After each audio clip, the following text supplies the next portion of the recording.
I'm here. It's story night. I figure we'll probably end this one pretty quickly because we don't. Well, we do actually have a couple of endless stories that I can go through.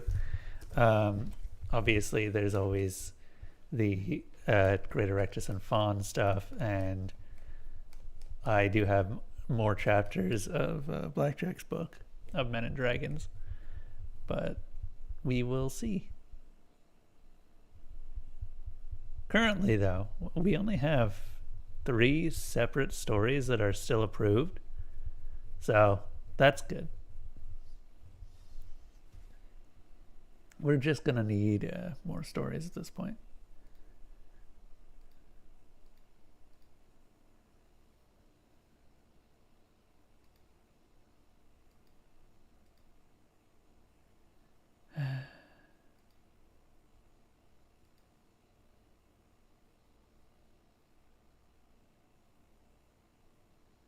It's a whole thing. I may discontinue story nights on this channel. And I've been thinking about that for a while. Simply put, I don't have enough constant stories coming in, and I don't have the time to really look for them. So I'm probably going to move it onto like another less frequently used channel for story nights if I end up picking up more. We'll see though. I haven't made another one yet. Obviously, I've got the Salamanbot test account, but I don't really want to use that for something like this.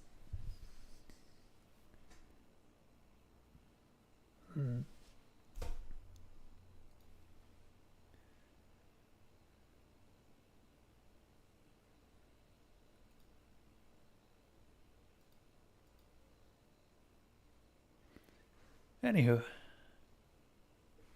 let's go ahead and get started, shall we?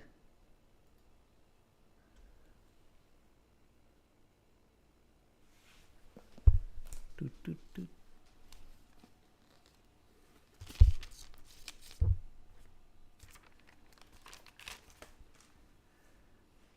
So last we were reading through of Men and Dragons.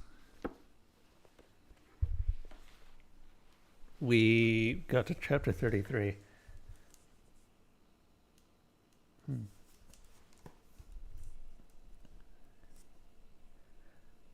Of Men and Dragons, book 1. Wait, no. How do I do this? What do I do?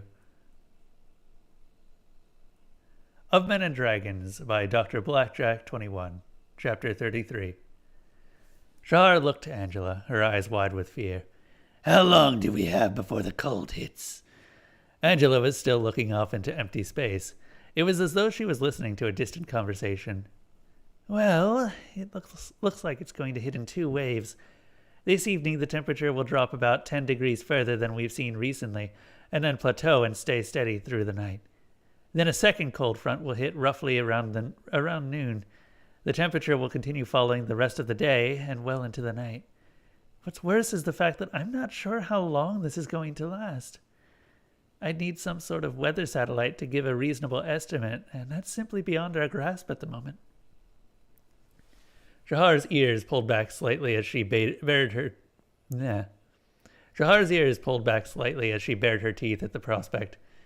It's a deep freeze, then. We haven't seen one of those in years. I need to go speak to the workers immediately. Embrel, you and Angela work out a plan for what to do if it gets too cold or lasts too long, and we have to bring the workers inside the caves or even into our home. Embrel's expression had been starting to shift to a look of panic, but Shahar's quick assessment and decisions were enough to refocus her mind and bring her back to the here and now. Yes. We'll need sleeping arrangements and someone to keep people's mind off trouble of boredom. The last thing we need is some kind of fight breaking out because of high stress. Embrel was off in her own little world, thinking as she walked out of the room. Shahar gave Jack's hand one last squeeze. I've got to go take care of some things. I'll be back. Then she stood up and brushed herself off as she thought while walking.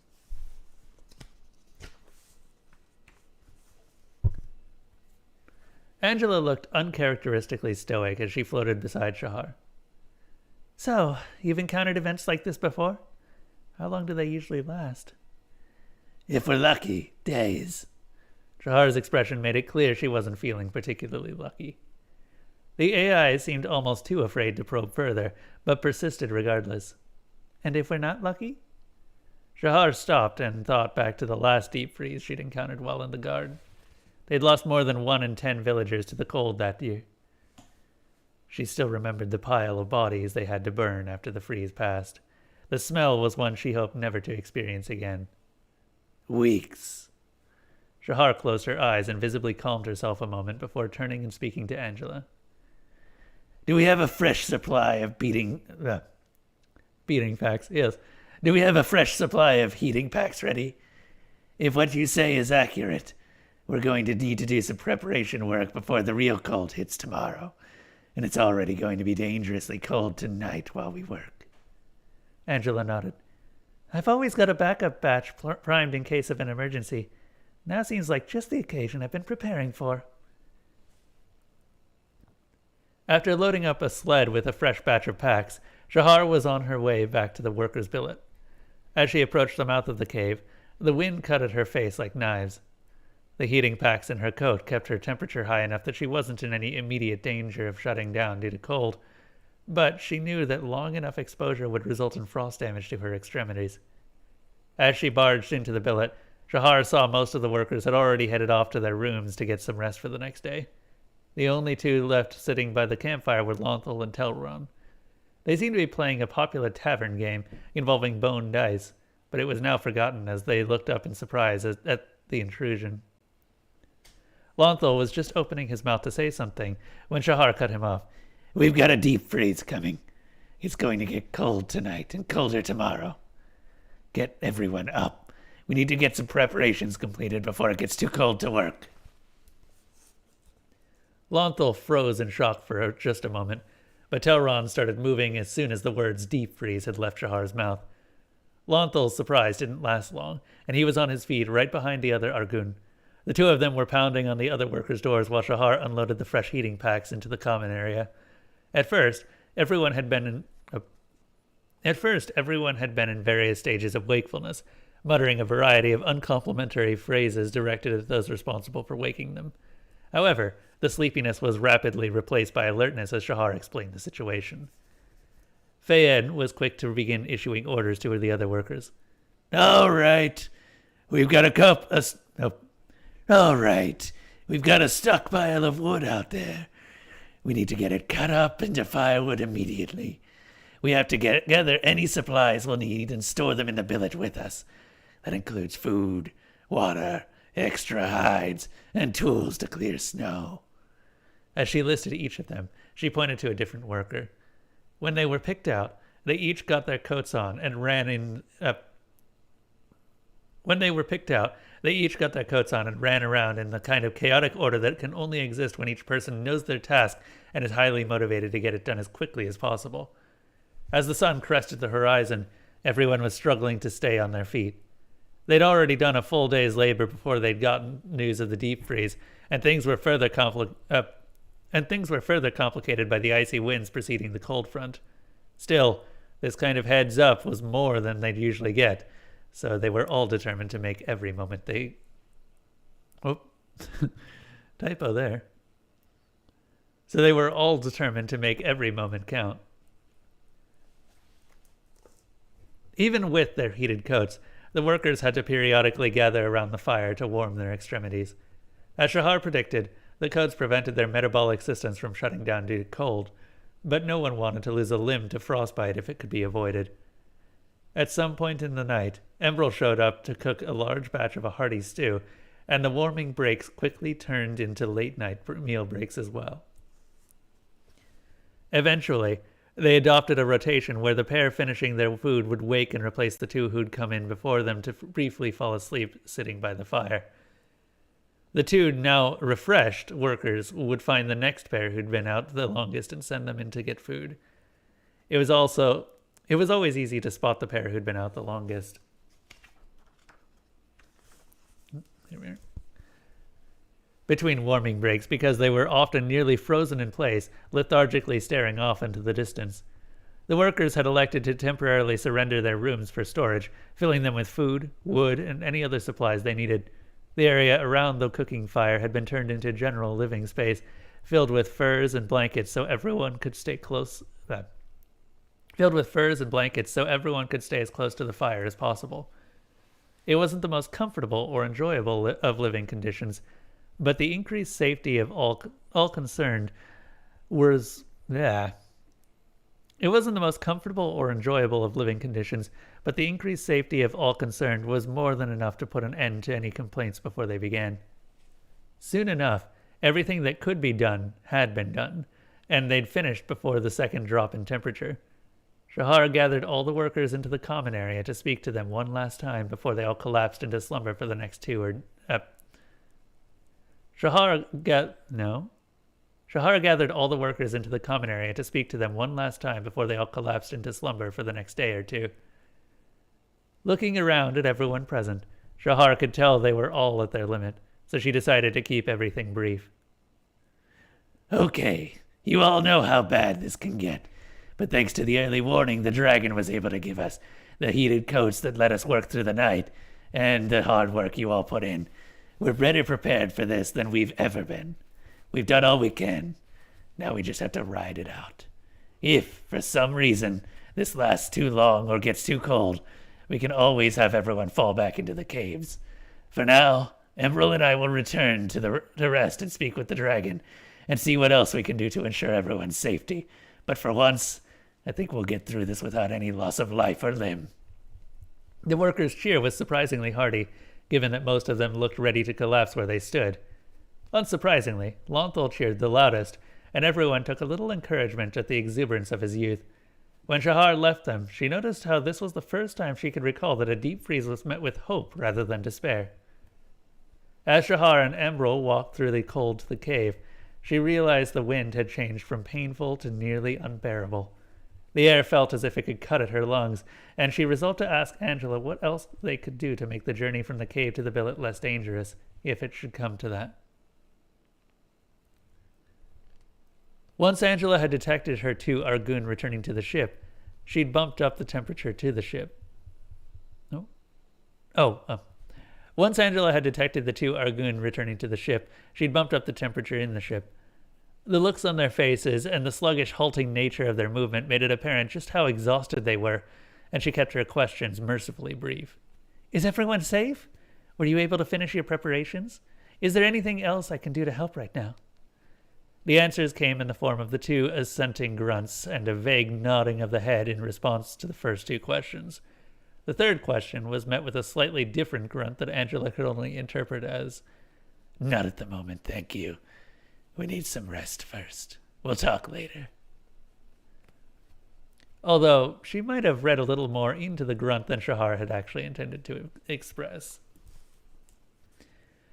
Emerald and Shahar both practically sleepwalked into Jack's room and seemed determined to check for themselves that there were no further developments with Jack.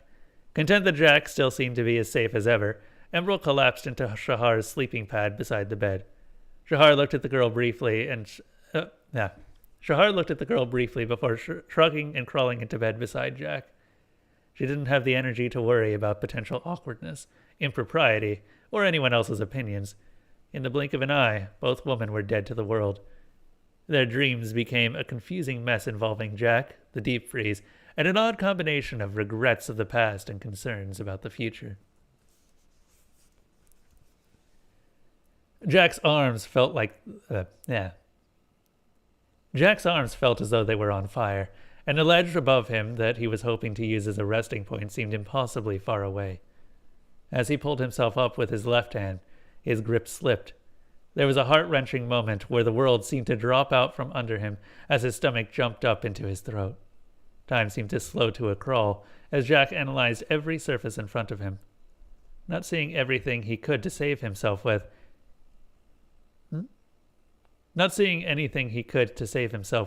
He closed his eyes and threw his hands forward in desperation as the distance between his chest and the rock wall turned into an inch, then a couple of inches, and far too quickly, several inches. Sleep Eater, how you doing, dude? Surprised to see you here. What's up?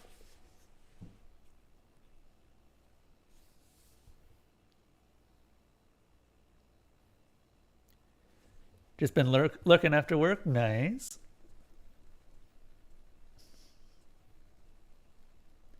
Saying hey. Well, hey to you. Good to see you, dude. What have you been streaming? I forget what I saw you streaming last.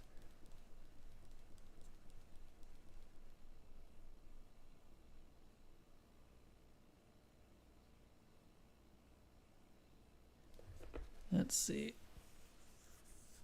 Where was I?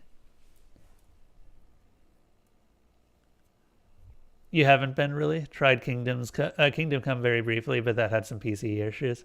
Have you been taking a bit of a break from streaming then?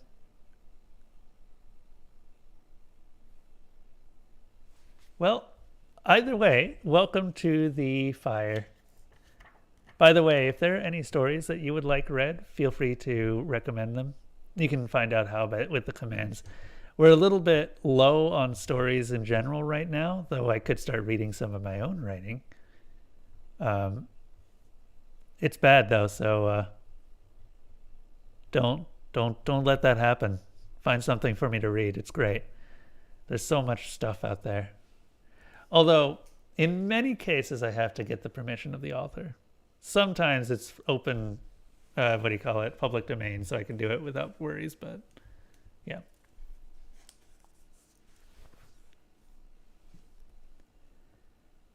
His movement was suddenly arrested as he found a grip that he hadn't seen a moment ago. Opening his eyes slowly, he was surprised to see a perfect handhold that he could swear hadn't been there before. He closed his eyes and told him to stop worrying. He closed his eyes and told himself to stop worrying about impossible handholds and instead to focus on getting to that ledge. It was weird. Jack felt no heartbeat in this place, but he could still feel a surge of adrenaline following his near-death experience. Again, not wanting to waste energy on unnecessary questions, Jack reached up to the next handhold and pulled himself up. Before long, Jack was catching his breath on the ledge. A while ago, he'd stopped wondering about needing to breathe even though he didn't have a heartbeat. He was starting to suspect it had something to do with his own established expectations. That thought led him to consider the other thing that seemed off about this place. In hindsight, all his experiences seemed to have passed impossibly quickly, but time seemed to slow to a crawl while experiencing the moment. Throughout his journey, Jack had never stopped to eat, drink, or sleep. It was almost as if the rules of this place only half-heartedly followed the rules of reality, or perhaps more accurately, Jack's perception of reality.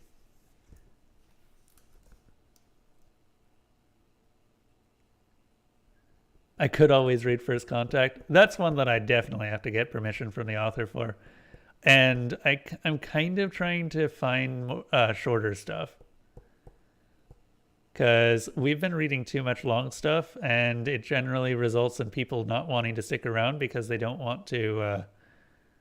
They feel like they end up missing something. Okay. It's hard to tell on the internet. But you know this all too well, Blackjack. By the way, Blackjack, how have you been lately?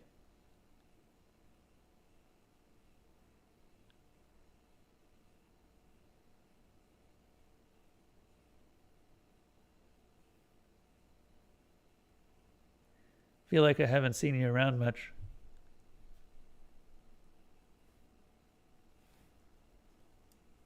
Let's see here.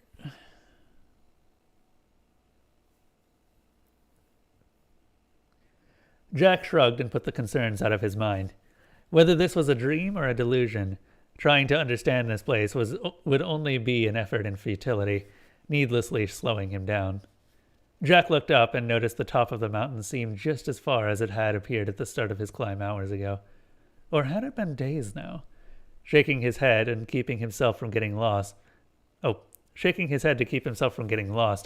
Contemplating the fuzzy nature of time here, Jack decided he needed to get an idea of how much progress he'd made so far. Despite his better judgment, Jack carefully looked over the side of the ledge to see how far he'd climbed. Preparing himself for a dizzying drop into infinity, he was surprised to see the ground only about 10 feet below him. Somehow, despite climbing from one ledge to another over and over for what seemed like hours, if not days, he had made absolutely no progress. Jack felt the last of his hope flush out of him. This was clearly impossible. He'd never reached the summit. He closed his eyes and rested his head against the mountain wall and just stood there for a while, letting the despair wash over him. Tears of frustration started to sting the corners of his eyes, and Jack screamed in defiance as he punched the wall. Over and over, he slammed his fist into the wall. In his fury, Jack began to tear at the wall. It crumbled under his hands as though it had been made of cheap plaster. He spent several minutes flinging chunks behind him as he attacked the wall in rage, but when he opened his eyes, the wall was still whole and unblemished. Looking around himself, Jack shouted into the empty space, "You think this is funny? Or do you expect me to just give up? Well, too bad. Apparently, I don't get hungry, and I don't feel thirst, so I can climb this stupid mountain for eternity if need be. So screw you and your stupid games. I'm going to reach the summit, and nothing and no one is going to stop me." Putting action to words, Jack grabbed the next handhold and lifted himself up. Maybe it was his rage fueling him, or perhaps it was the weird physics of this place, or just maybe whatever had been playing games with him gave up. Whatever it was, Jack noticed his climb was now going much easier than it had before. He seemed lighter, all the pain was gone from his limbs, and hand/footholds seemed to appear wherever he placed his limbs, as though summoned by sheer will. When he reached the next ledge, Jack looked down again, but he appeared to be miles above the ground this time. With a satisfied grunt, Jack turned back to the mountain and resumed his climb. Got over your third bout of COVID. Oh, Jesus. You did fine with the immunizations. It was just a bad cold. But your partner spent a night in the hospital over it despite getting immunized too. She's at a higher risk of complications. Can't wait to get out of the pharmacy sick. I get sick way too often there. Yeah, it makes sense. You're kind of at the first place that people go. That sucks, though. Good to hear that you're doing well. Is she still in the hospital, or did she make it out?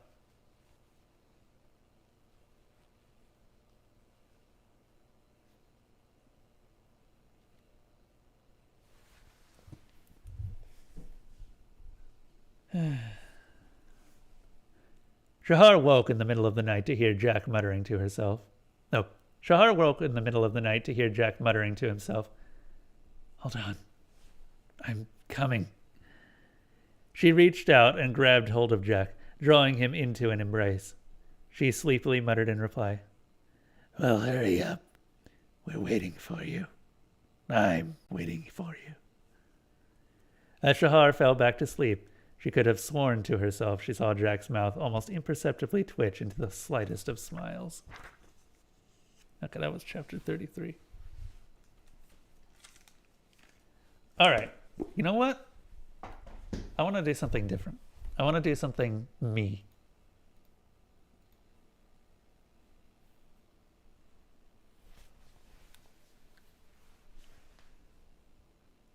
She only spent a night.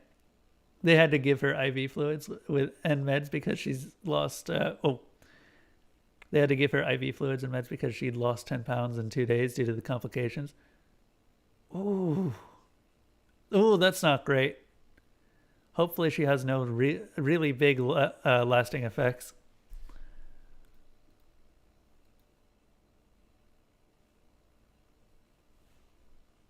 Okay. So, let's do one of my stories.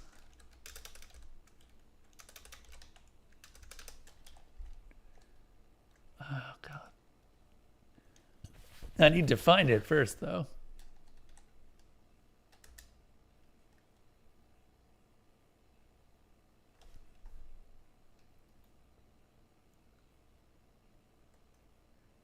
Switch. No, World Anvil.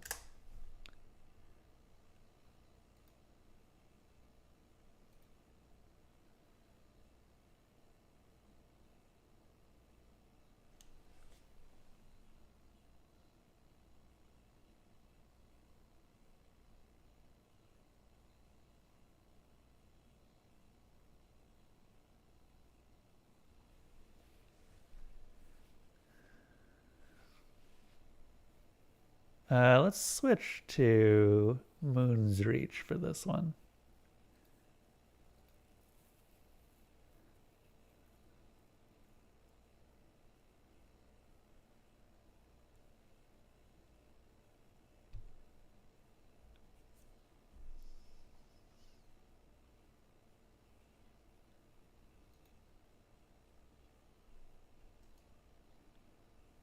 Been a while since I've read this particular story. Don't know how good it is.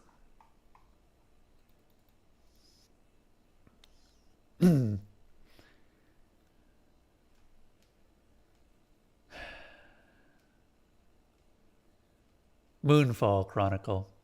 Moonfall Chronicle. The Moonthral Graveyard by Newtsea.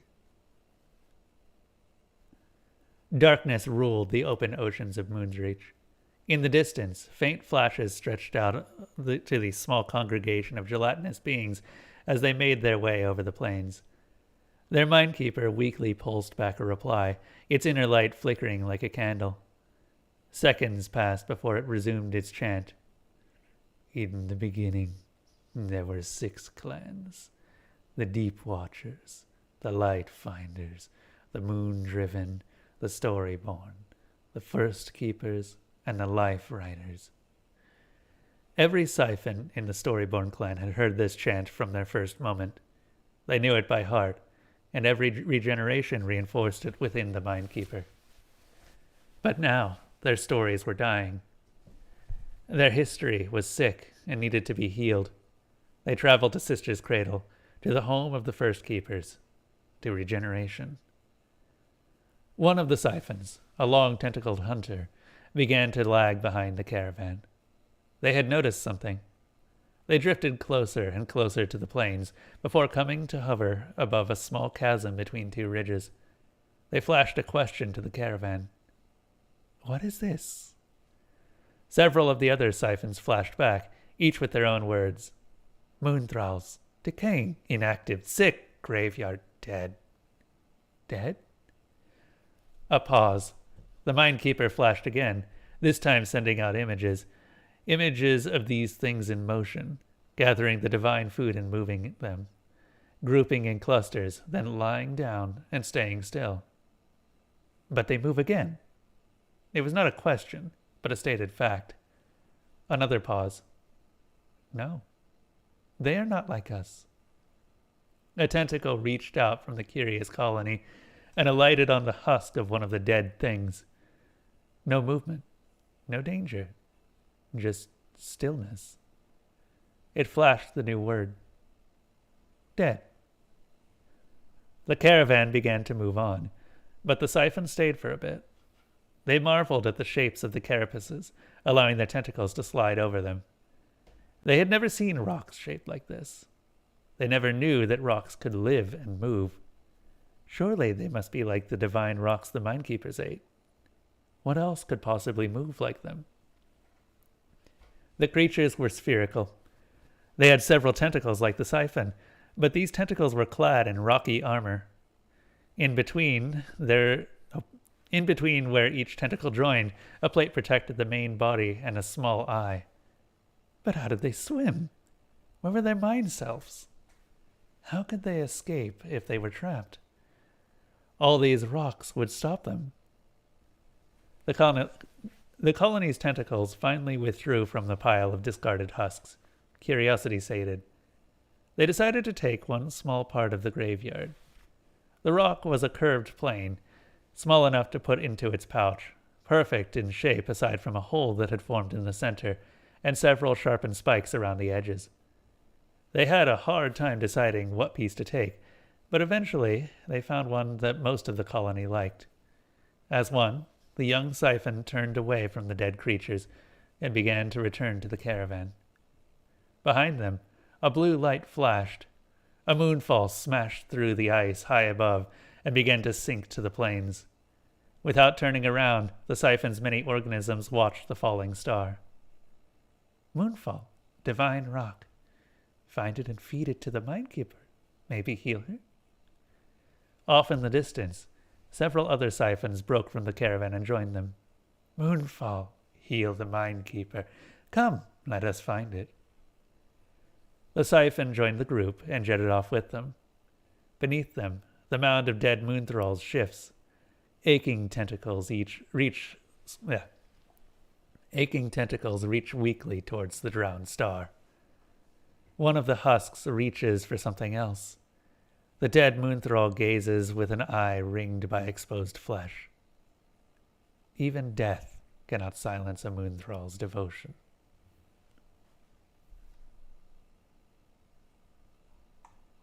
That was from a world known as Moon's Reach, one that I always intended to write more stories for. I feel like this one actually captures the alienness of the Moon's Reach world. The entire planet is submerged in an ocean and then covered in a gigantic, thick layer of ice. And more importantly, there's no sun. There's nothing above the ice but blackness and space. And, I guess, more importantly, the three sisters, the three moons.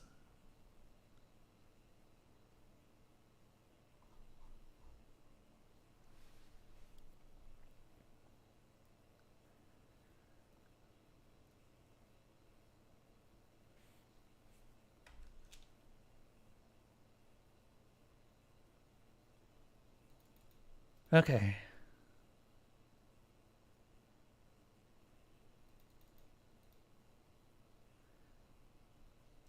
So that's one of them.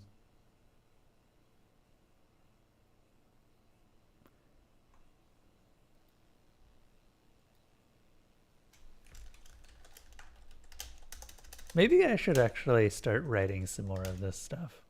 Try and have one done every week.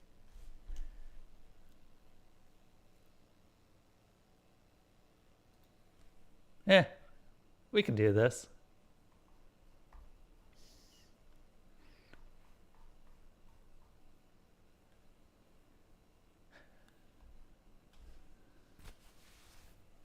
Blackjack, are you still writing every week? It's doable, but it takes time. That's kind of what I figured.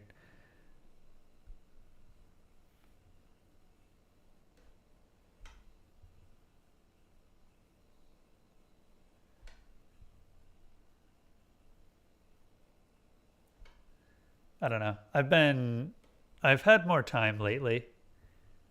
I spent a little bit of time working on Salamanbot and getting Overheat ready. That's pretty much already done now.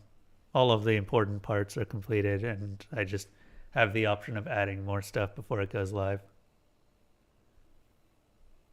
Almost done with chapter 4 of book 3. Nice.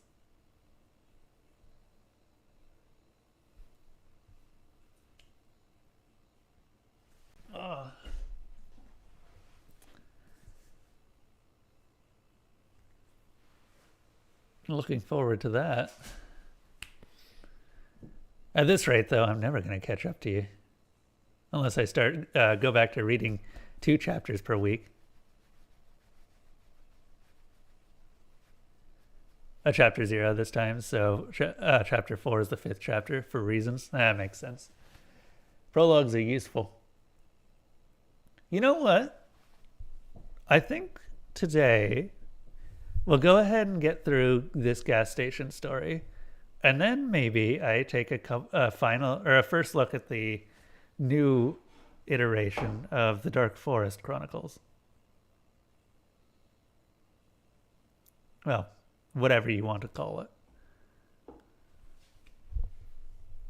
Really, I'm only on chapter 3, but we've been doing, me and Molly have been doing a lot of editing on it. So that's part of why it's been taking so long. Also, I'm just slow. Anyway. Merry Christmas from the Gas Station by Dr. Gas Station Jack. Yeah.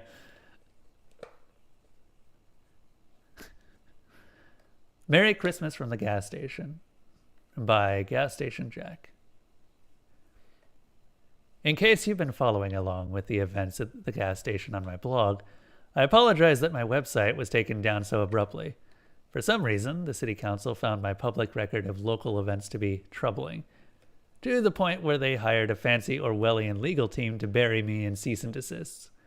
I tried to fight back, but as of last week, it looks like my entire site has been retroactively erased from existence. Presumably, these are the same guys who've been scrubbing all mentions of our town from the internet. I know that these are not the sort of people that you're supposed to pick a fight with, but after what happened to Gregory Fitz, I feel I have a responsibility to continue journaling in one form or another. Some of you who followed my blog may remember Greg as the lawyer who volunteered to help. Some of you who followed my blog may remember Greg as the lawyer who volunteered to help out pro bono after I first started getting pushback from the concerned members of the City Council. He even drove all the way out here last week just to have a talk with them. I'm very sorry to say they found his remains yesterday in a hotel room, locked from the inside, of course. Officially, his death was declared suicide, but before it was sealed, Deputy O'Brien managed to get a look at the police report, which claims he died of blood loss while attempting to eat his own hands. Admittedly, I didn't know Greg all that well, but that just doesn't seem like something he would do. Anyway, until I can figure things out with the website, I've decided to continue chronicling the events of my day. I've decided to continue chronicling the events of my day-to-day here. If you haven't been following my blog and have absolutely no idea who I am, that's okay too. Let me just say that there are only 2 things that you need to know that will bring you completely up to speed. I work at the shitty 24-hour gas station at the edge of town. Weird things happen there.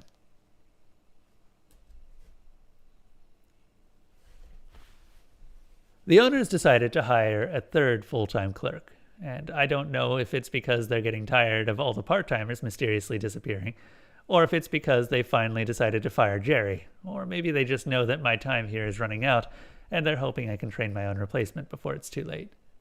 Her name is Rosa, and despite her eager optimism, I guess she's pretty cool. She's a couple years younger than me, smart, very capable, and has exhibited a level of competence that I would categorize as not at all like Jerry, which is something I think the owners were really looking for in a new employee. The flip side, though, is that she always asks questions I don't have answers to. Why are there so many missing person flyers on the bulletin board? What's with all the mold on the ceiling? Who's that guy in the trench coat that hangs out near the dumpster at all hours of the night? What's in these boxes labeled non aprire? The owner asked Rosa to start immediately, as my shadow for this week's... The owners asked Rosa to start immediately, as my shadow for this week's overnight shifts. You might think the owners would shut the place down for a couple of hours for the holidays, but you would be wrong. It took a literal court order to make them close their doors for a weekend last month, after we found a mummified corpse in the walls. But that's a story for another time. She came into the gas station just as the sun was beginning to set, and we started with the basics. How to clock in, how to open a till, how to turn on pumps. Then I gave her the same speech I give all the new employees. Look, there are a bunch of rules to working at any job. We are no different. Show up on time, wear clothing, don't feed the raccoons. The store's telephone is for paying customers only, 25 cents a minute, prepaid only, no exceptions. And, just like every job, there are the unwritten rules. Here, That second list is a little longer. If something seems weird, you try to ignore it. In fact, the more you ignore, the better off you'll be. Don't keep track of time. Don't go off investigating weird noises on your own. Don't touch the garden gnomes with the green hats. Why? She asked. What's wrong with the gnomes with the green hats? Sometimes they bite.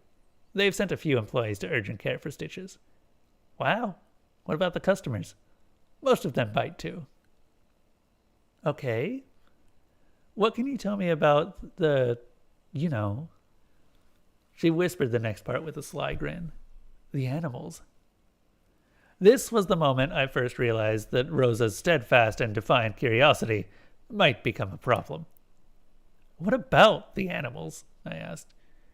Well, I heard a rumor from Jerry that the woods way out there past the edge of town are full of strange fauna, and sometimes when night falls, the inhabitants of the forest get brave and wander closer to the gas station. She said the whole thing in that stupid, spooky Vincent Price voice you use when reading ghost stories to the group of the first graders. Oh, let me try this paragraph again then. Well, I heard a rumor from Jerry that the woods way out there past the edge of town are full of strange fauna, and sometimes, when night falls, the inhabitants of the forest get brave and wander closer to the gas station. She said the whole thing in that stupid, spooky Vincent Price voice you use when reading ghost stories to a group of first graders. Jerry, you idiot. Look, Jerry says and smokes a lot of things. I wouldn't pay him much attention. He also told me something else, she confessed. Is it true you can't fall asleep? Yeah, it's true. That's pretty cool. No, not really. Right on cue, Jerry walked into the gas station wearing nothing but a wife beater, jeans, and a camo trucker hat covered in fresh snow. Some people like to go home once their shift ends. Some people even manage to stay away from their place of employment all the way until their next shift begins. But, as he reminds me time and time again, Jerry is not some people. You guys, it's colder than a stepmother's kiss out there. As usual, he didn't wait for any response.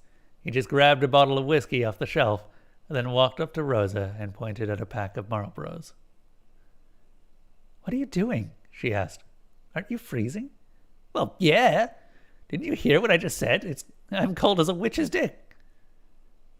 Rosa handed over the pack of cigarettes and rang him up, saying, I don't think that's how the expression goes. You ever felt a witch's dick? It's pretty freaking cold. She chuckled. Does that pickup line ever work? You'd be surprised. She gave Jerry his total, but he just winked at her and said, Put it on my employee tab, before turning around and walking back out into the falling snow.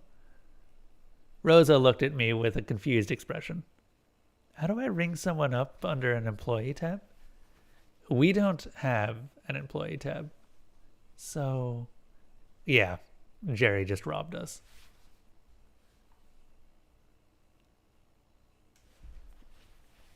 The night passed like most, boring and slow. The snowstorm had kicked into high gear, dropping the customer count to a trickle, maybe 1 or 2 per hour. It didn't take long to show the new girl everything there was to the job. And before too long, my brain was back on autopilot and I was relaxing in a chair with an open book about a hard-boiled big city detective. Good old Jerry, yep. There's so much work that goes into specifically Jerry. Rosa took the utterly pointless initiative to clean up the place a little. I think the dullness of the job was really starting to test her limits. The grind of long hours and the space between those events that form memories is where I like to hide, where I can relax and wait and forget about all the things knocking at the door of my mind. How many days have passed since the last time you slept? I wonder what she who shall not be named is doing right now. She promised you would see each other again. Will your mind still be intact when the disease takes you? Do you think she'll ever come to your funeral? Yeah. Do you think she'll come to your funeral? Yep. Take those thoughts and push them back into the vault and focus on the shitty book you brought from Yeah. Yep, take those thoughts and push them back into the vault and focus on the shitty book you bought from the library clearance sale. Around midnight, Rosa ran up to the counter with a cardboard box and slammed it down in front of me. I looked up to see an enormous smile on her face. Yo, check out what I found in the storage closet. Before I could say, no thanks, she flipped the box upside down and dumped the contents onto the counter. It was a giant tangled ball of Christmas lights, plastic garland, holiday decorations, and freshly dead mice. Oh, she said, her smile instantly evaporating. I didn't know about the mice. I put my book down and started refilling the box while she went and found some napkins to wrap up the rodents. About an hour later, the decorations were back in the storage room.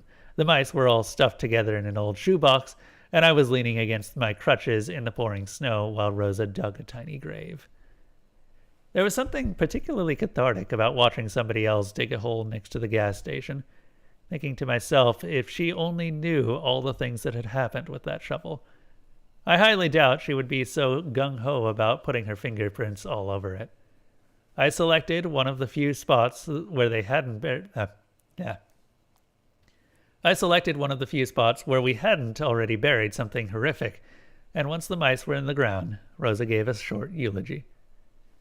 Christmas mice, oh Christmas mice, Christmas mice, oh Christmas mice, how we never knew you. I'm sorry you all died in a box in the supply closet, but I'm grateful that at least you didn't have to die alone. We pray that you don't haunt this gas station. Instead, may you find peace in heaven or whatever your mouse religion equivalent is. Probably Valhalla, I muttered. When they say not a creature was stirring, not even the mouse, we will know that it wasn't for lack of trying. She looked at me and asked, anything to add? My mind jumped to a short list of mouse-based puns, but instead I decided to go with this. Yeah, somebody once came into the gas station trying to be a dick. He told me that I was nothing but a little mouse. I think he meant it as an insult, but I didn't take offense. She nodded. That was really nice. As we started making our way back to the gas station, I heard a voice from just beyond the tree line whisper, Hey! Rosa stopped and looked back. Did you hear that? The freezing wind carried with it noises that almost sounded like children giggling as it blew against the back of my neck.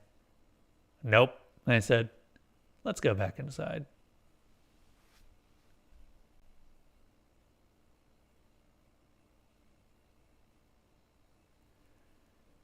Ooh, there's more. There's 4 parts.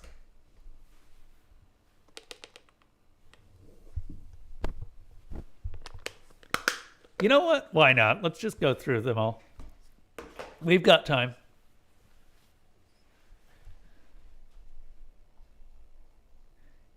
I did not realize this was a 4-parter.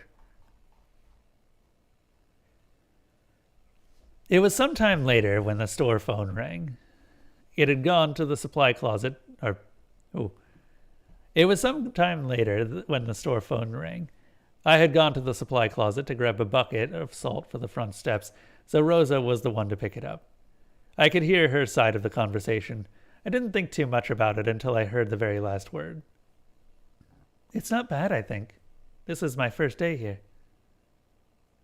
Oh, I like it. I think it's going to be a lot of fun. Rosa?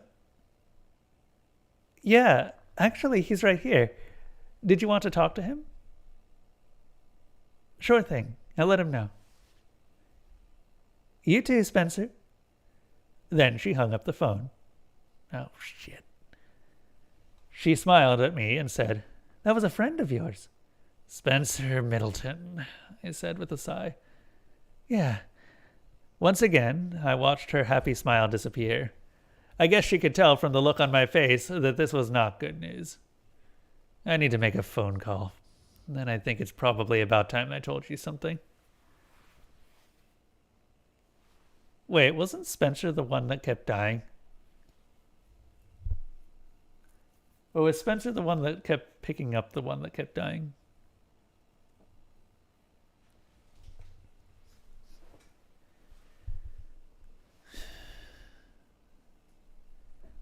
Back in high school, we all pretty much knew that Spencer was a certifiable psychopath.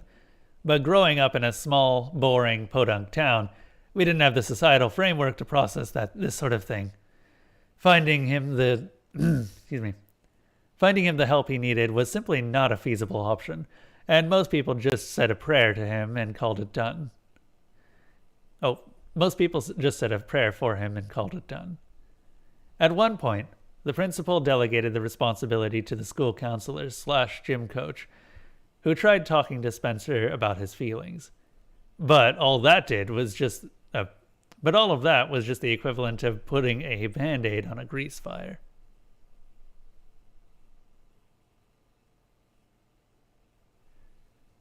Spencer was the psychotic minion? Okay.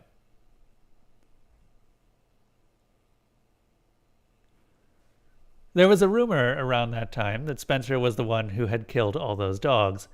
But when I told my mother about this, she just looked at me and said, "Well, then don't go near him with any dogs." After dropping out, he joined the army and worked his way up through the ranks until somebody recognized his, let's say, talents, and gave him a special assignment in a black budget program specializing in enhanced interrogation techniques, which was just a flashy way of saying torture. There's no official record of any of this, and the only reason I know is because he told me all about it one night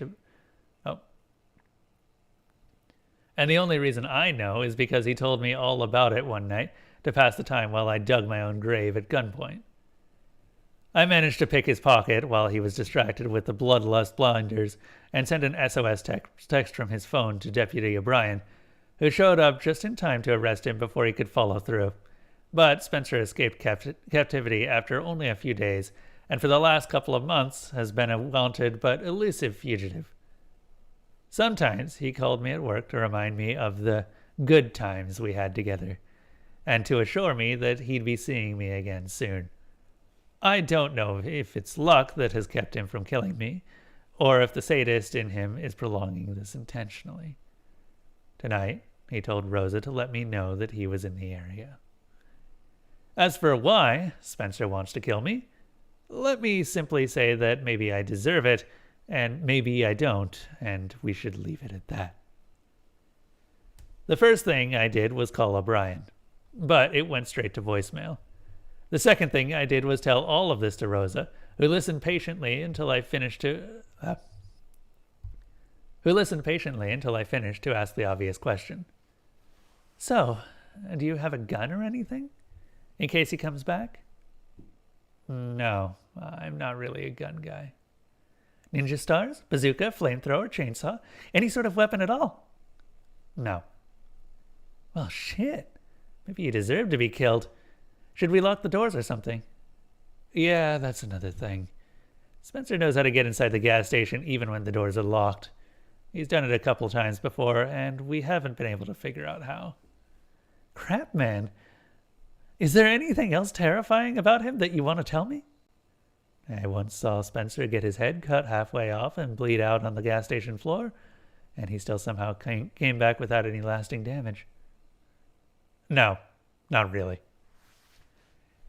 The gas station door swung open, causing Rosa to squeak and jump. "Hey, guys," said the inebriated man in the oversized fur coat as he staggered into the store. "Hi, Jerry," I said back. "Where you been?" "Y'all know the roads are all shut down?" he said, avoiding the question. It didn't matter. I already knew the answer. Rosa asked, "What about the roads?" Sorry. That's not quite the correct inflection. Rosa asked, "What about the roads?" Jerry braced himself against the frozen drink machine and answered, "Yeah, it's been all over the radio." If he were a little closer, I probably would have smacked him. God knows he deserved it. "Really, Jerry? The radio." We're not supposed to talk about it, but some time ago, Jerry started a pet project called a POW-style shortwave radio just to see if he could. Oh, wait. We're not supposed to talk about it, but some time ago, Jerry started a pet project building a POW-style shortwave radio just to see if he could. He uncoiled an old Brillo pad and wrapped it around a toilet paper roll for the inductor, went vulture on a bunch of electronics in storage, and eventually ended up with something that actually picked up a few low-quality AM country stations. It also picked up something else. The signal is always weak, but if we put the radio in just the right spot, we can hear a man with a Slavic accent reading or discussing news relevant to our town in short, simple, choppy sentences. The weird thing is, he's always talking, no matter what, 24 hours a day, without taking any breaks and never repeating himself. The temperature is 84 degrees. There are 3 more people in town than yesterday. The ratio of pig to human in town is approximately 2.078 to 1. The mayor is asleep. The mayor's wife is asleep. The time is 20 hours and 16 minutes. The butcher's shop is closed. The light is on in the high school gym.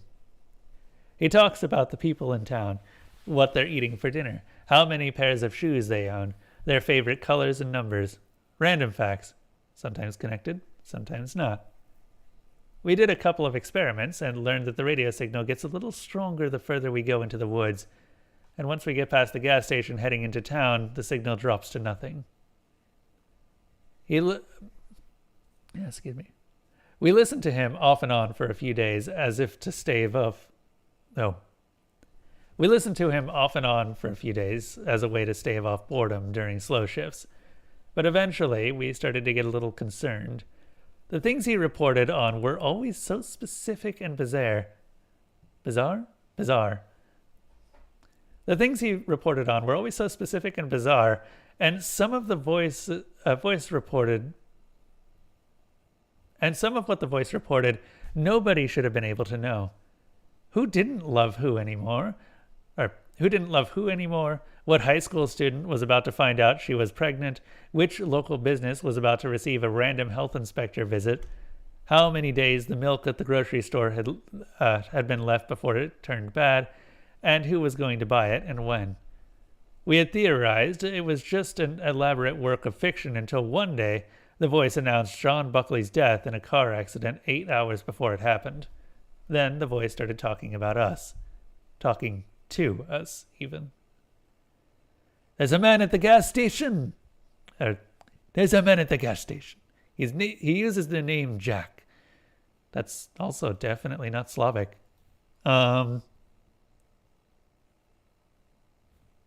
That's definitely not Slavic. There's man at gas station. He uses name Jack. He still has one baby tooth. He has been diagnosed with fatal familial insomnia. He is threat level 8. He is aware of transmission. There is another man at gas station.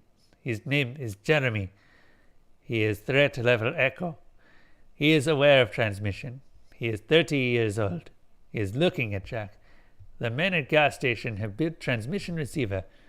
Jeremy at gas station is moving toward transmission receiver. He is disassembling transmission. After that night, we made a pact to never listen to the radio again and to add the transmission to that long list of try and forget stories. I think when most people swear on their lives not to do something again, they don't do it. Did I mention that Jerry isn't most people? There's a freak snowstorm. The worst one in a decade. All the roads leading into town are completely impassable. You know the drill. Mandatory curfew, state of emergency. Cats and dogs living together. Jerry waved his arms in the air dramatically. 2 dead, 1 missing. He grabbed a cup, filled it with a cherry cola-flavored frozen drink, and started to down it. If all the roads are impassable, then where the hell did you just come from? Asked Rosa. I whispered to her, remember that thing I told you about ignoring the weird stuff? Jerry screamed. What is it? Yelled Rosa. Brain freeze? Well, I said, at least we still have... Right then, the power went out, leaving the gas station in complete pitch darkness.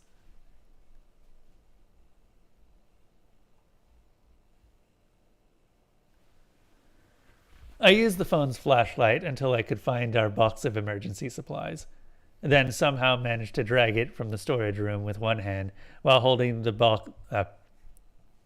I used the phone's flashlight until I could find our box of emergency supplies, then somehow managed to drag it from the storage room with one hand while holding both crutches in the other. I'm sure Jerry was just being kind by allowing me to do it on my own so I could retain my independence and sense of worth. But seriously, dude, you see me dragging this heavy-ass thing? You really not going to offer help? Once I had made it to the front of the store, Jerry sat down cross-legged and started going through the box, handing supplies out for the four of us.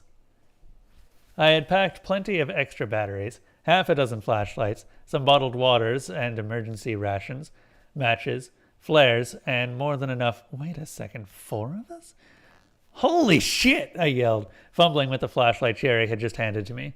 After a painfully awkward few seconds, I managed to get the damn thing to turn on and pointed at the other shadows standing in the room. Jerry, Rosa, and Deputy O'Brien. You mind not pointing that thing in my eyes? She asked. Deputy Amelia O'Brien was the latest in an ever-growing list of deputy babysitters assigned to the gas station, dating all the way back to as long as I can remember. Some of them died, some of them went crazy, and then there's her. A tough-as-a-brick Brooklyn transplant with an itchy trigger finger and a long history of giving as many fucks as there...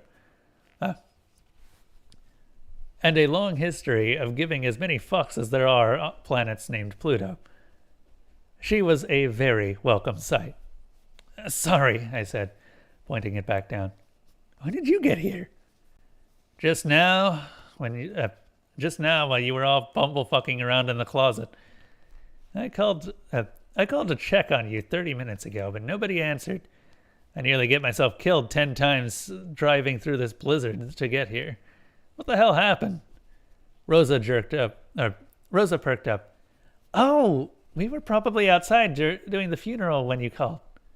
She unsnapped the gun in her holster and said, What? I explained quickly. It was for a bunch of mice. Jerry bristled. And you didn't invite me? O'Brien shook her head and said, That actually does not clear anything up. I took a deep breath and broke the bad news. It's a good thing you're here, though. Spencer called again. Said he's in the area. Jerry opened one of the emergency packs of jerky, took a bite, then said, That kid is so in love with you.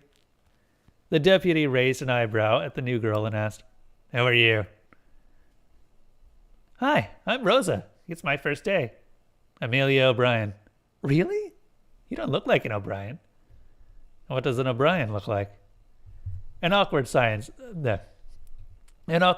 followed, and then Jerry broke it by exclaiming, Yay! We finally passed the Bechdel test. This is a nice change of pace. Usually, when we end up trapped at the gas station, it's a total sausage fest. Usually, asked Rosa. This has happened before? Once or twice, I answered. O'Brien spoke into her walkie mic. Dispatch, this is O'Brien. Do you read me? Over. Silence. Dispatch, are you hearing me? Over. More silence. She sighed and dug $1 out of her pocket, handing it over to me as she said, I need to use the store phone. But before I could even take the money, the phone started ringing. She shot me a look and said, Hey, crutches, pick it up and put it on the loudspeaker. Without thinking, I tucked the flashlight into my mouth and crossed to the counters. When I got there, I reached out to answer, then immediately spat the flashlight out and yelled, Oh my God! What? O'Brien shot back. I put that in my mouth and mice have done weird stuff to it and I put that in my mouth! The phone rang a couple more times before O'Brien said, Just answer the damn phone. I did. Hello? Hey there, Jack. It's been too long. I pressed the button to switch on the speakerphone. Hi, Spencer. Who's your new friend? I looked at O'Brien, who made a weird hand gesture that could have meant keep him talking, or yeehaw, let's rob this bank. Given the current context, I assumed it was the former. Oh, her. That girl you talked to... yeah. Oh, her. That girl you talked to earlier is my new Jiu-jitsu?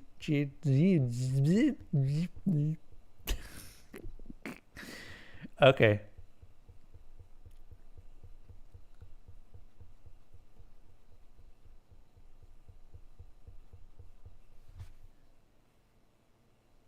Eh. Oh, her. That girl you talked to earlier is my new jiu-jitsu counselor. I keep wanting to say counselor, but it's instructor, obviously. Oh, her. That girl you talked to earlier is my new jiu-jitsu instructor. I had to fire the last one because he said he'd already taught me everything he knew. I've been getting pretty rad since the last time I saw you. Also, I'm taller now. She doesn't look like a jiu-jitsu counselor to me. I keep saying counselor. Why do I keep saying counselor? She doesn't look like a jiu-jitsu instructor to me, and neither does the lady deputy next to her. And is that Jerry? He looks drunk. O'Brien pulled out her service pistol, crisscrossed it with her flashlight in the opposite hand, and started pointing it at each of the windows and doors. Jerry always looks drunk, I said. Hey! Yelled Jerry with a hiccup. O'Brien took the phone from me and slammed it into the cradle before yelling, Everybody get away from the windows right now! Jack, take the others and lock yourselves in the storage closet. Go! I sighed and said, Fine. The next few hours were pretty damn boring.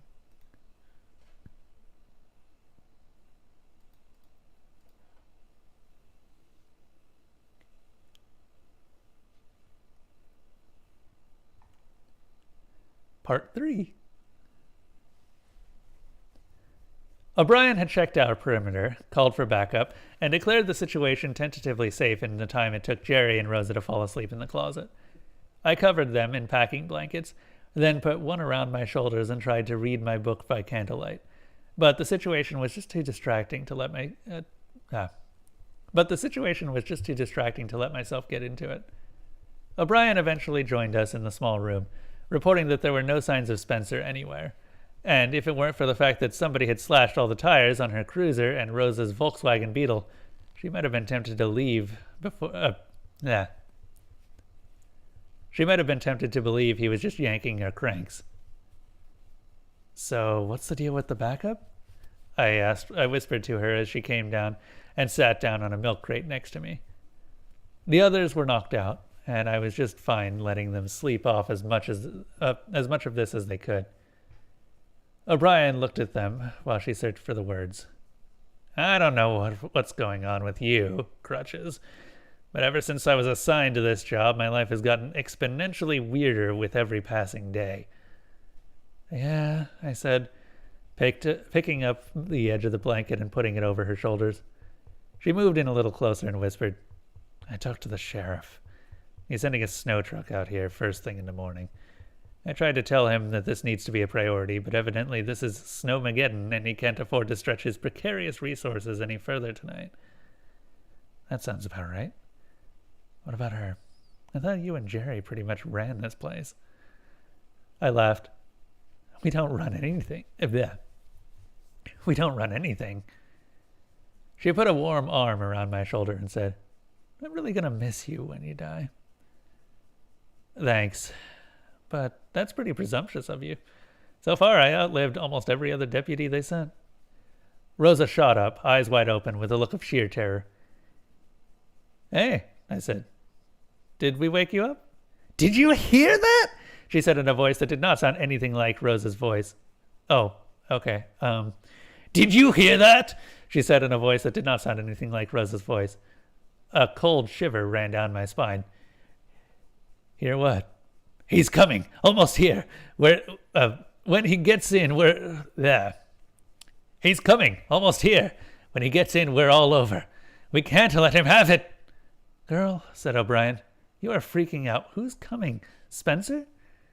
She's dreaming, I said. One of my foster brothers used to do the same thing. Her eyes are open, but she's talking in her sleep. Right then, her eyes rolled way back into their sockets, revealing nothing but veiny white bulges. Did your foster brother do that too? Okay, I admitted. This is different. She slowly began to stand up, clutching the blanket to her chest, and then continued speaking in that same weird voice. Every living being will be transformed into a conduit for agony and suffering if he finds what he's looking for. You will all beg for death, and it will never come. An unfathomable horror from worlds inconceivable is at your gate. Do not open the door. Well, that doesn't make any sense. Is it a gate or a door? Fix your metaphors, creepy nightmare, Rosa. O'Brien stood up and looked at me. Should I wake her? Right then, Rosa dropped her blanket, revealing that she was actually floating about 8 or 9 inches off the ground. Oh, we both said at the same time. It might have been a little bit of an overreaction to shoot Rosa with a taser gun. And then again, it might not have been, and there's no changing what already happened. Rosa fell onto Jerry, waking them both up in a screaming fit of expletives and confusion. It took a good 20 minutes before Rosa was calmed down enough for... It took a good 20 minutes before Rosa was calmed down enough for us to pull the prongs out of her skin and get her patched up. We were all in front of the store.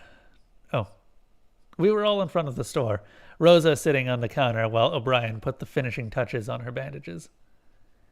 Why the hell would you shoot me with a taser? Always with the questions, Rosa. You were sleep floating, I explained. Oh, I said. No. Oh, she said. Oh, she said. Sorry about that. I didn't mean to. Hey, guys, said Jerry. What do you suppose that is? He pointed at something just on the other side of the glass door that looked at first glance like a body slumped against it. Upon closer inspection, I became certain that it was, in fact, a body slumped against it. O'Brien drew her gun and carefully walked over, undid the lock, and opened the door just enough for the body to fall halfway into the gas station, along with a freezing blast of wet air. Crap on a cracker, said Jerry. Is that Spencer? It was. He had a busted lip, swollen black eye, and scrapes and bruises covering his face like he had gone 10 rounds with a dump truck. But O'Brien was smart enough not to let up her guard. She kept one finger on the trigger while she checked her for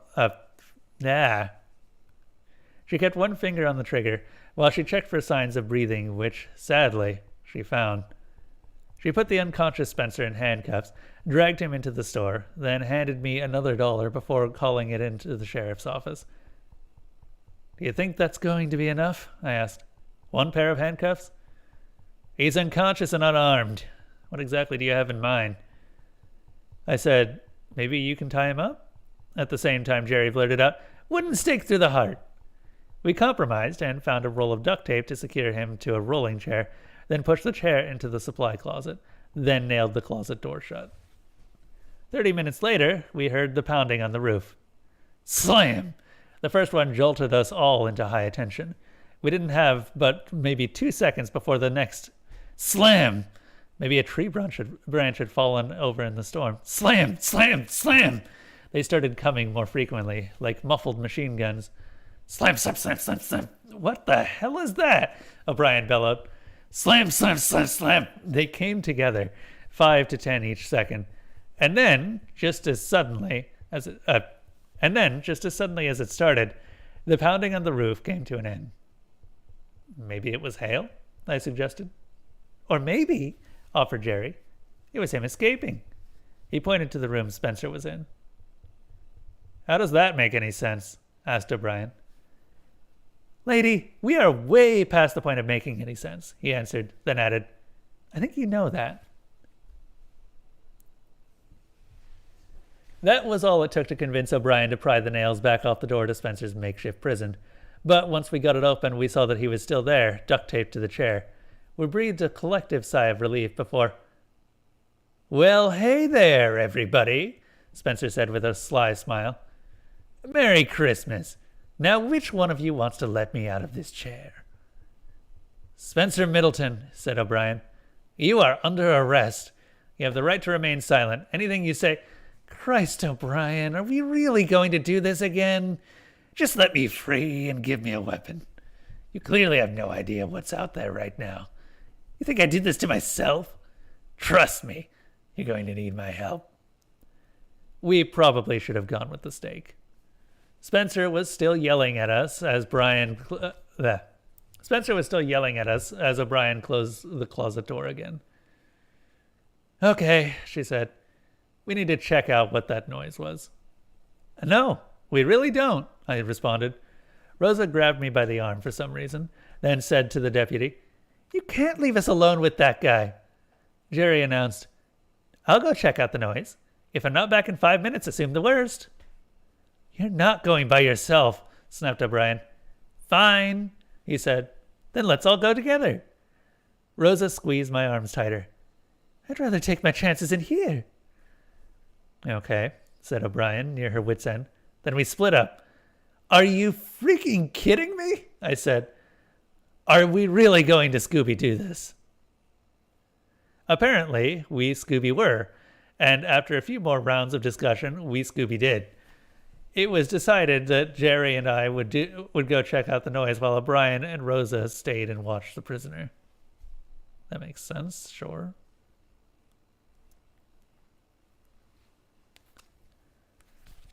Hey, O'Brien told me just before we left on our wholly unnecessary suicide mission. I can handle Floaty Girl and Duct Tape Boy on my own, but you need to take this, just in case. I don't know why people always try giving me guns. I'm not a gun guy. The last time I had a gun... You know what? Don't even worry about the last time I had a gun. Plus, I need both hands just to move around. I'll take it, said Jerry. Have you ever fired a gun before? She asked. That depends, he answered. Are you a cop?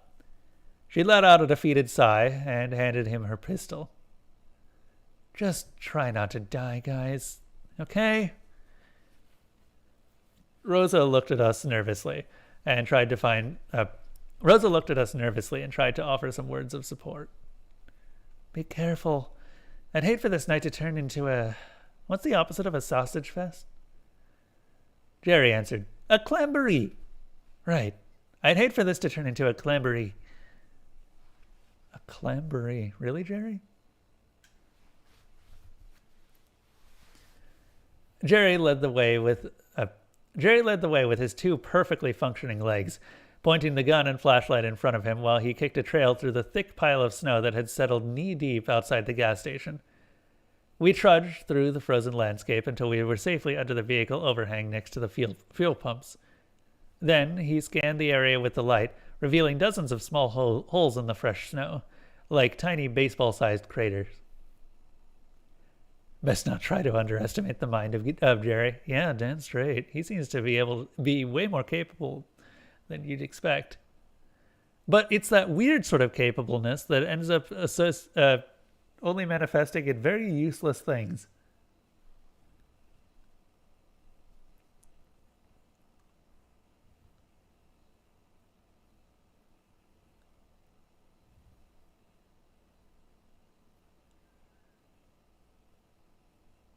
Oh, by the way, Blackjack, I don't know if you heard anything about this, but you can now push specific games to the top for the next stream.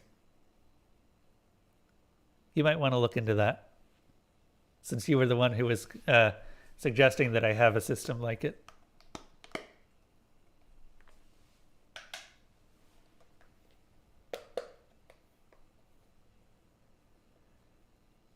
Let's see, where was I?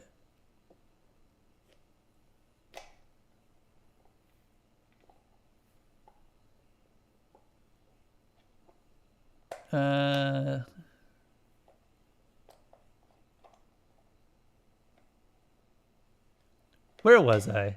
Oh, God. Okay. From here, we could see the roofs of the gas... From here, we could see the roof of the gas station, as well as the piles of tiny, winged creatures caught up in the gutters, slowly being swallowed by snow. I dug my own flashlight out of my coat pocket and scanned the area under the overhang, finding 6 or 7 dead birds around the edges. It wasn't the first time I'd seen this, but it was the first time I know of where it happened right on top of the store. We get strange weather patterns out here, And every once in a blue moon, birds get confused and forget which way is up and fly straight into the ground en masse. Local scientists blame everything from fireworks to pesticides, but officially the cause is unknown. All I know is that it's freaking weird. Hey, check this out. I turned to see what Jerry had plucked out of the I turned to see that Jerry had plucked one of the creatures out of the snow and was holding it in his hands. Dude, don't touch that. It might have herpes. Check it out, he said, as he pulled a long coil of thin copper wire out of the bird's corpse, then held it up for inspection. Unwound, the metal string was about 1.5 feet long. You think he ate this? I shrugged. Times are tough. He threw the bird back into the snow and wiped his hands on his pants. Should we go back inside? Yeah, in just a minute. But first, we need to talk. I really hate this part. Honestly, I'd rather face one of the creatures from the forest than have a serious chat with Jerry. But sometimes we don't get a choice. Fine, I'll come clean, he said. The mice were mine, but they were dead when I bought them. I was using them for snake food, and I didn't know the radio. You put it back together? He blinked a couple times, slowly pulled out his pack of Marlboros, slowly put one in his mouth, slowly lit it and took a drag, then said, Yeah, so? I didn't really have anything planned for this part, so I let his question hang there in the air for a while. Did it say anything else?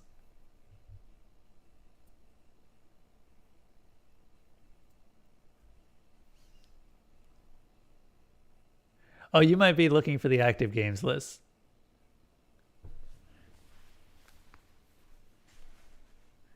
So the deal is that we have another list, the active games list, that contains the top 3 games to reach, well, the last 3 games to reach the top. Hold up. This one. And you can change the order that those get played in with wood chips instead of logs. But you do that through the stoke command. It should be. Is it not? Yeah, it is. Last 3 on the list, or last 2 invoke commands.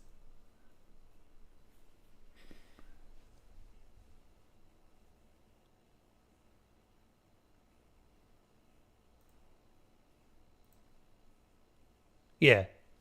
And you change the order of those with stoke. So if you wanted to see Heaven's Fall, or actually Heaven's Vault is already at the top. If you wanted to see, for instance, Eastward played next stream, you could push that to the top.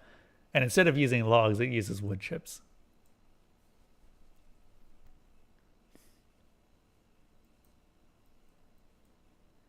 Seems straightforward enough. Once one of those games gets completed, I pull in the next one from the options list. Jesus, Blackjack.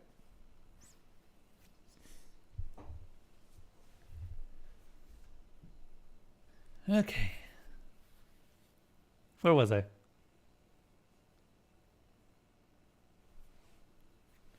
Did it say anything else? Not much. Mostly about the snowstorm, and he trailed off.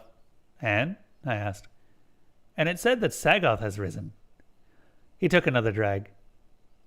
Are you sure he didn't say a savior has risen? Like some kind of Christmas thing? He said it like 10 times in a row. Sagoth has risen, Sagoth has risen. You get the point. Sagoth has risen, etc. I thought it was kind of weird because I'd never heard him repeat anything before. We stood there in silence until he finished his cigarette. Then he looked back up at me. So, ready to go back inside now? We both heard the sneeze at the same time. It came from somewhere down the road leading into the forest, and if I could have jumped, I probably would have. What the hell was that? Jerry said in a frantic whisper. It was a sneeze. Where's the gun? Jerry looked at the ground. I followed his eyes and pointed the flashlight at a blank spot in the snow next to the set of raccoon-shaped feet. Oh no. Jerry put the gun down to light the cigarette. Jerry looked at the ground. I followed his eyes and pointed the flashlight at the blank spot in the snow next to the set of raccoon-shaped feet-shaped prints leading off into the forest. I repeated the question slowly. Jerry, where is the gun? I set it down to pick up the dead bird. You don't think Rocco made off with it, do you?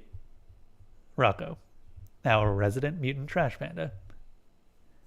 I highly doubt that Rocco didn't steal it. We both looked at one another with that what do we do now look. And then Jerry yelled, "Bless you!" Of all the stupid ways I've imagined dying at the gas station, this was not one of them. A voice called back from somewhere deep in the blizzard. "Hello? Is somebody there?" "No," I yelled back. "It sure sounds like somebody to me." The voice was getting closer. I tried to do some quick math. Could I crutch run back to the gas station before the source of the voice reached us? Probably not. A figure started to emerge in the snowstorm, a man-shaped figure. As it got closer, the details came into focus, and before long, the man was underneath the awning with us, casually walking towards me. Hands in his pockets, snow covering his hooded blue jacket. Yeah. Snow covering his hooded blue jacket coat. He walked right up to the two of us and asked if he could bum a smoke. I watched the guy light it up and take a drag, and noticed that there was something strangely familiar about him. He was about 5'10", early 30s, with dark brown eyes and a short, well-maintained beard. Thin, but in good shape, and wearing a coat that was way too big for him. After a few minutes, he asked, "You guys know if the gas station is open?" His voice was... Excuse me. His voice was so tip of my tongue familiar. "There's no power," I answered him. "But the phone still works if you pay in advance." "Who are you guys? You part of the emergency services crew or something?" "No," I asked. "No," I said. "We work here and got snowed in." "No shit. I was driving through and got stuck. Been waiting in my car down the road for the last couple hours, but the engine just died. Thought I was going to freeze to death out here. I'm Donald." He shook our hands and we introduced ourselves. But Jerry finally asked the question that was on my mind since we first saw the guy. "Hey, aren't you Donald Glover?" He laughed. "Yeah, I am." I knew it. We were standing outside talking to the famous actor/director Donald Glover at my gas station. "Holy shit," I said. "What are you doing here?" "I was just passing through," answered Grammy Award-winning musical performer Donald Glover. "You were just passing through? On Christmas Eve?" I asked. He shrugged. "I got lost." I looked at Jerry. Then I looked back at primetime Emmy awardee Donald Glover, who asked, "So is it cool if I come inside and warm up?" "Of course!" yelled Jerry before handing a spare flashlight and multiple golden... Okay, this gag is not getting old. I looked... Of course! Yelled Jerry before handing a spare flashlight to multiple Golden Globe winning writer/comedian Donald Glover and leading the way back to the store. Once we were back inside, we introduced O'Brien and Rosa to 5-time WGA award recipient Donald Glover. I thought it was pretty cool. This was the second most famous person to ever step foot into the store, if that really was Elvis that one time. But the girls were not impressed. In fact, they seemed more concerned about why we were returning without O'Brien's pistol. Jerry explained that we were attacked by a herd of ninjas, but O'Brien wasn't buying it. Before I could tell them about the birds, the store phone started ringing again. I was the closest, so I picked it up while O'Brien gave Hollywood superstar Donald Glover a packing blanket to wrap up in. "Hello?" I said. The owner of the voice on the other end let out an annoyed growl, then said, "Jack, it's me." "Benjamin? How many times do I have to ask you..." "Oh, okay." How many times have I asked you not to use my name on the phone? Sorry. It was Benjamin, the crotchety bearded man that occasionally shows up at the gas station to shoot and blow things up. I would say more, but that's literally almost everything I know about him. What's going on over there? I'm looking at weather reports right now, and the gas station looks like someone opened up a portal to the center of the ninth circle of hell. Yeah, I said. Thanks for checking. By the way, I found your blog online. Oh? What did you think? I think you don't know the difference between a clip and a magazine. From here on out, I would appreciate it if you left me out of your little stories. Okay, I will. Are you going to show up this time? Negatory. I'm in Greece right now, just looking for a status report. Something beat the shit out of Spencer and we lost power again. By the way, does Sagoth has risen mean anything to you? Sagoth? Yeah, that's the name of a shape-shifting demon. If he's anywhere near the gas station, you boys need to hunker down and... Yeah. If he's anywhere near the gas station, you boys need to hunker down and pray, because that son of a bitch can look like anyone. He feeds off pain and leaves the victims stripped of all their skin. Oh, damn, I said. It's a good thing we found Donald Glover when we did. What followed was an agonizingly long pause. Hello? I said. Did I lose you? Who the hell is Donald Glover? You know, the critically acclaimed musical genius. He performs under the pseudonym Childish Gambino. He's a rapper. He raps. Yeah, and I bet he's a great kisser, too. Jack, did you somehow become dumber since the last time I saw you? What do you mean? Motherfucker, I just Googled him. Donald Glover is at home with his family in Atlanta right now. You're in the presence of a shape-shifting demon. Or maybe the one in Atlanta is the double, and the real one is in the gas station. He made that growling noise again and said, The only way to kill a demon like this is to take off his head. Goodbye, dumbass. Then the line went dead. Jerry came and sat on the counter and said, All right, I'm not making any offers or anything. I just want to know your opinion. Do you think we're more likely or less likely to have an orgy now that Donald Glover is here? Jerry, listen closely, I said in a low voice. We have to kill Donald Glover. Okay, he said, hopping back to his feet. Let's do this. How? Jesus, he didn't even need an explanation or anything.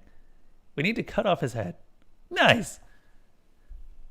Well, I had one ally on board, but I knew that convincing 2 more people to help us cover up yet another brutal murder at the gas station might be more difficult. Assuming we could even figure out a way to kill not Donald Glover, and also assuming that he really was a demon, and also assuming demons were even real. Benjamin was feeding me true information, and none of this was just a vivid hallucination caused by my rapidly deteriorating mental state. Man, when I lay it all out like that, it's a lot to take on faith before committing decapitation.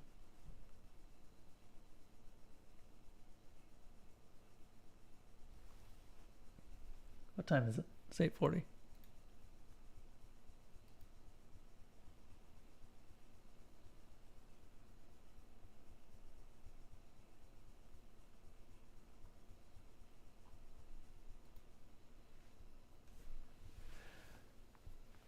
Okay.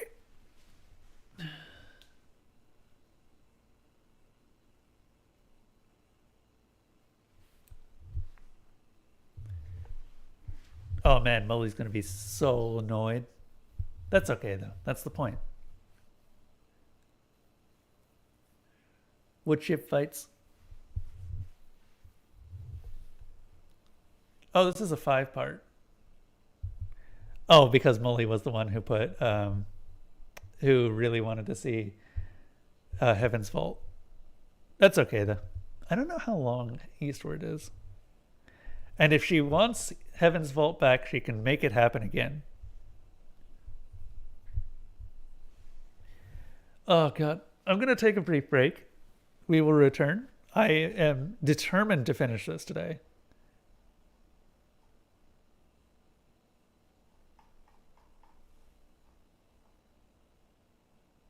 Right? Well, I'm just glad that you seem to be happy that we now have that you now have a way to actually see the next game. Just remember, next stream is on Thursday, since we have anime night tomorrow. Oh, yeah. Okay, I'm gonna go grab a drink.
Okay.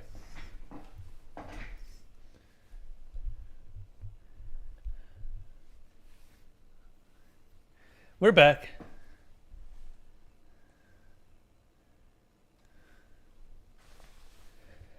I'm not sure how different the night would have gone if Spencer's phone hadn't started ringing right then. And I'm also not sure how I keep forgetting that he's the only private... Oh, okay. I'm going to try that again. I'm not sure how differently the night would have gone if Spencer's phone hadn't started ringing right then. And I'm also not sure how I keep forgetting that he's the only private cellular network on the planet that can reliably get service at the gas station. We forgot to take his phone? The last couple times Spencer and I crossed paths, it didn't go so well for me. I never learned how to fight or take a punch, but one thing I'm surprisingly good at is picking Spencer's pockets, especially when he's got a case of the bloodlust blinders. Somewhere in the box in storage, I have about 24 phones I've stolen off Spencer and Kiefer, his deceased former employer. But this go around, in my hurry to get him taped to a chair before he woke up, the idea of stealing his phone again had completely escaped me. You guys hear that? Asked Not Donald. Oh, you guys hear that? Asked Not Donald.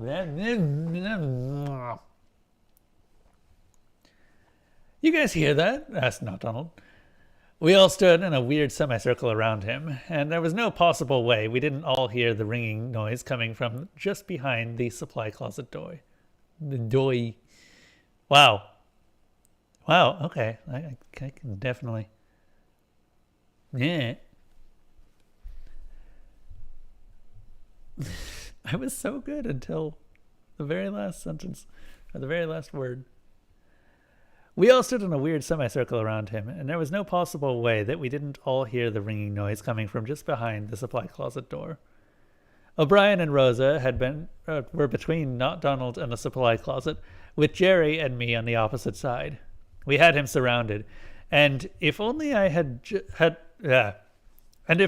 could somehow telepathically convey to the others that we needed to jump him now while his guard was down, we might have had a shot of incapacitating him while our skin was still intact.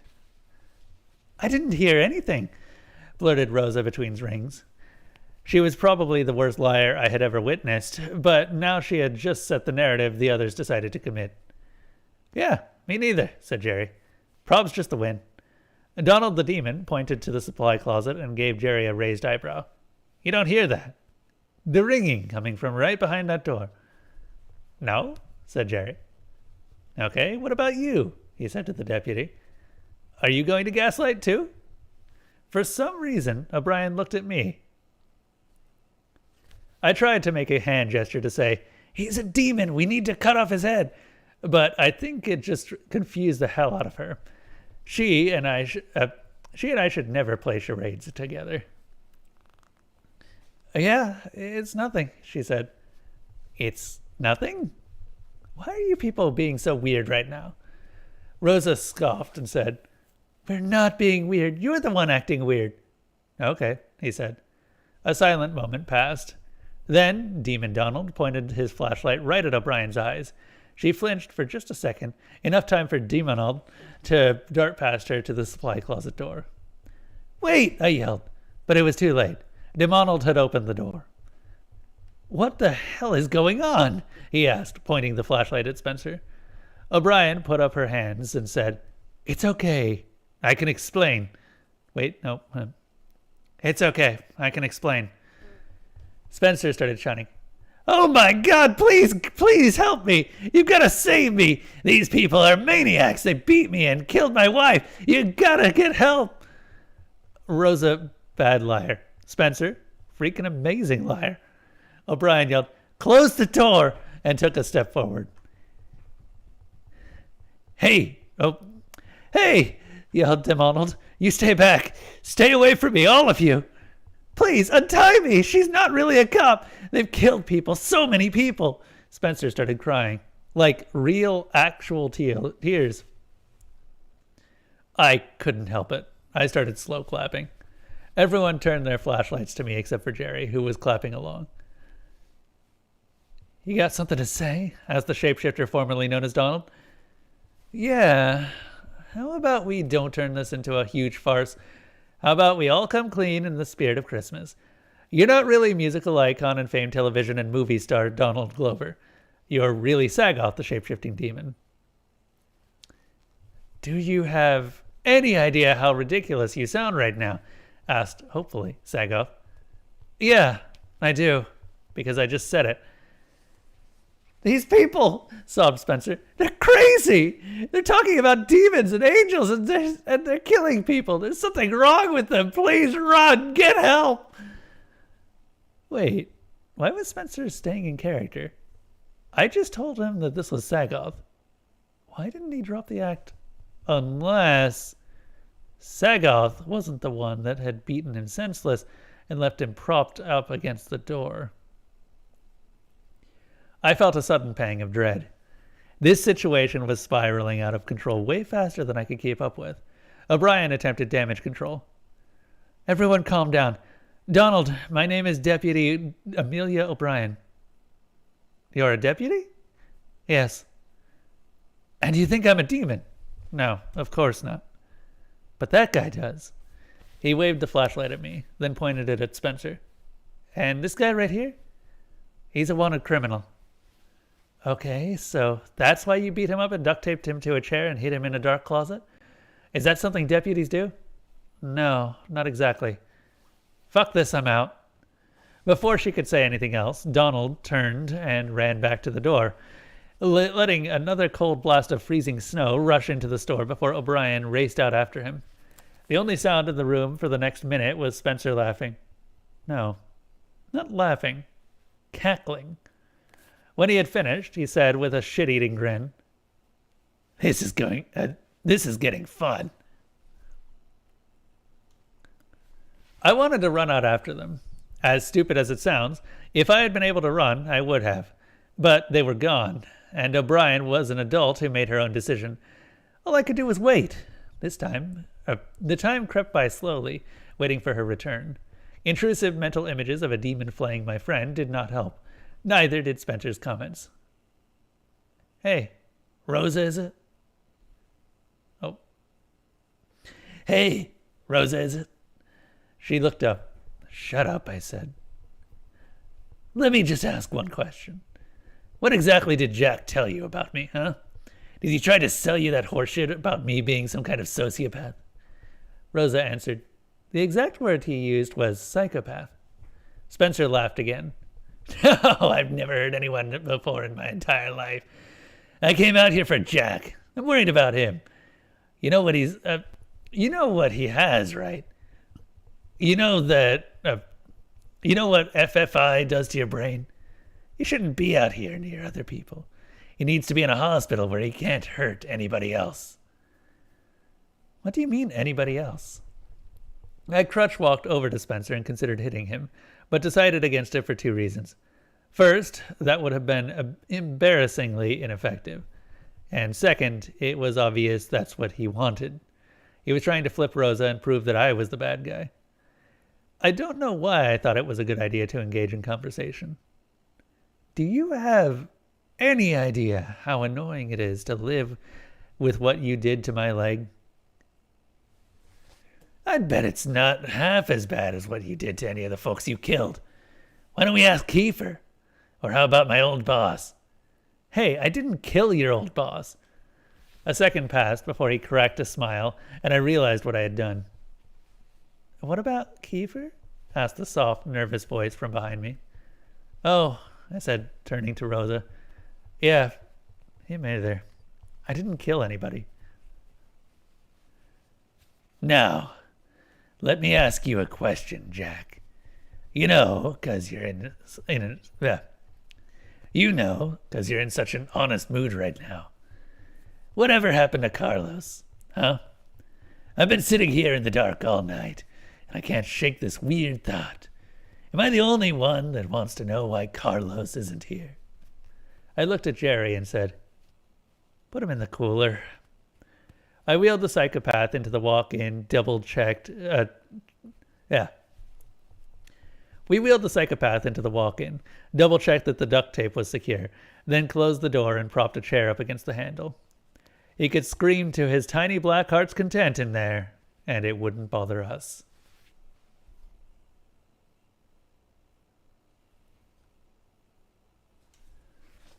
Ten more minutes passed before O'Brien returned to the store. He got away, she said, as she dusted the snow off of her jacket. Jerry shattered a glass beer bottle against the wall and pointed the jagged fragments at her, yelling, "Nice try, demon!" She glared at him and said, If you come near me with that thing, you better be ready to use it, because either I'm going down or you are." "He's right," I said. "What?" asked Rosa and O'Brien at the same time. "O'Brien was alone out there with Sagoth for how long? We have no idea if you're really you anymore." "Jack, I think you're confused." Rosa raised her hand and said, "Why don't we ask her something that only the real O'Brien would know?" "Good idea," said Jerry. "Is Jack circumcised?" "Dude." "How the hell would I know that?" she answered. Jerry looked at me, then back at her, then back at me. "Oh, were you two not... Oh, I'm sorry. I think I totally misread that whole situation." "Behind me to kick your ass later. Remind me to kick your ass later," she said, taking the words right out of my mouth before pointing her flashlight at the empty supply closet. "Where's Spencer?" I explained that he was trying to get into our heads, and we had no choice but to put him in there. It was self-defense. Amazingly, she didn't disagree. It took a minute for the situation to calm down, but eventually Jerry lowered his bottle knife and agreed that we would... But eventually Jerry lowered his bottle knife and agreed that we would all just keep an eye on one another until daylight and backup came. I lit the last of our candles and placed them all around the store, then got O'Brien alone in a corner. Jerry was still eyeballing us pretty hard, so I whispered quietly, "There's something I think you need to see." "What is it?" she whispered back. "I can't say exactly. I need to show you." "Okay, where is it?" "I need Spencer's phone." "Let me guess. It's still on him?" I nodded. In the midst of Spencer's mind games, I had once again forgotten to steal his cell phone. "I'll be right back," she said. I followed as close behind as possible as she crossed to the cooler and pulled back the chair. I definitely didn't love the idea of opening that cooler door. Every time I think of Spencer, I convince myself that he's already figured out a way to escape, and he's just a few seconds from falling down on me from the ceiling like evil Spider-Man. "What's she doing?" asked Jerry in an atypical voice that I would call concerned if it were coming from anyone else. We didn't answer. Instead, O'Brien opened the door, pointed the flashlight at the still smiling Spencer, and walked up to him. I waited until she had put her flashlight on a shelf and reached her hand into Spencer's pocket before I sprang into action, slamming the cooler door shut and pushing the chair back into slamming the cooler door shut and pushing the chair back into place. I could hear her muffled scream and slams against the other side of the metal door. "I'm sorry," I whispered. "Dude, what the hell?" I leaned my back against the cooler and looked at the shocked faces of Jerry and Rosa. Had I made a mistake? If that really is O'Brien, then we'll know in a few hours when help arrives. If it isn't, then we've got the demon exactly where we need it. "What demon?"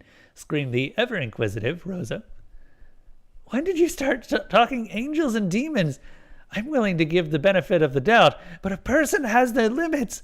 All I know is that you've been acting strange all night, and then your friend shot me with a taser in my sleep, and then you can't come in with this guy that you're all fanboying over so hard I expect you to start drinking his bathwater, and then out of nowhere you start saying he's a demon?"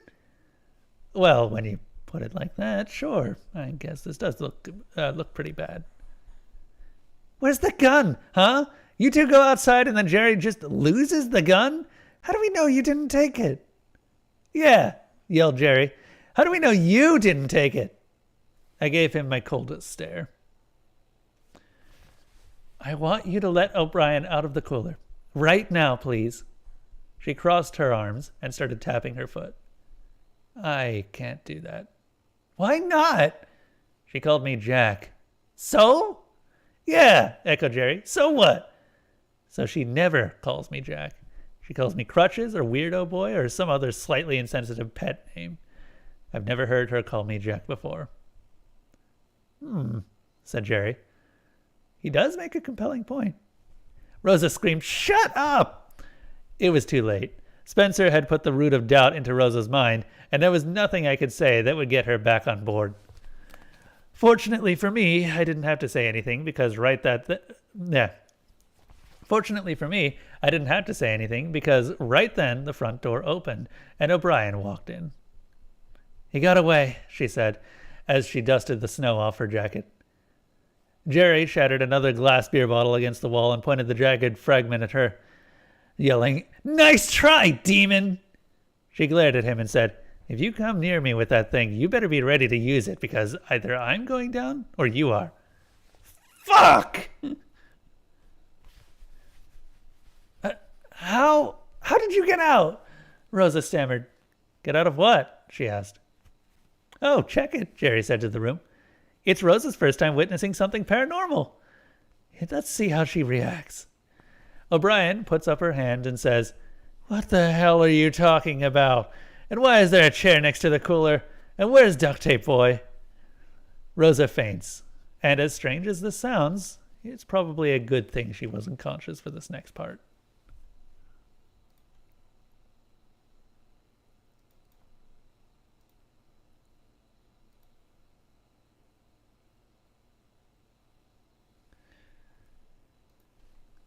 Let's see here.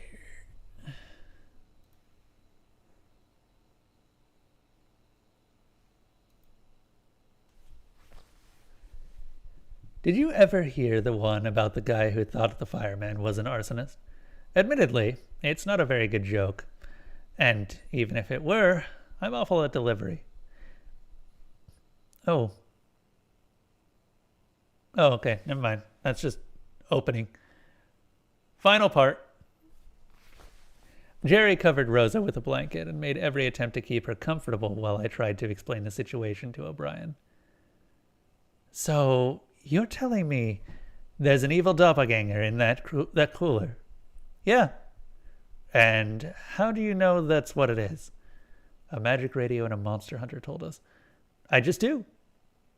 I need more than that to go on. Please, just don't open the cooler until after help has arrived. You can wait a few more hours, right? I could see the gears turning in her head and had to wonder if she thought I was crazy or if she was about to rip off our flesh and feed on our suffering. Surely, if this actually was the shapeshifter, there wouldn't be any better opportunity to start picking us off. 2 of us were locked in the cooler. 1 of us was unconscious. I've never been much of a fighter, even with all my limbs, and Jerry was, well, Jerry. Obviously, she did not kill me. Obviously, she did not kill and eat me. So I was forced to assume that this really was the original O'Brien, and the one in the cooler was the double. But my confidence level in anything, reality included, had hit 0 and started digging a long time ago. A pair of headlights lit up the room, and we both looked outside to see the snow truck pulling up into the parking lot. I couldn't believe it. The cavalry was early. In my experience, anything can happen at the gas station. But seriously, that never happens. The cavalry was Saul Berthelot, the retired school bus driver and owner/operator of the only snowplow in the town. He must have had plans for Christmas because people around here aren't exactly known for finishing ahead of schedule, especially Saul. And especially on the taxpayer dime. But I'll take my miracles where I can get them these days. Hi, Bart. We got a cat. Who wants a cat?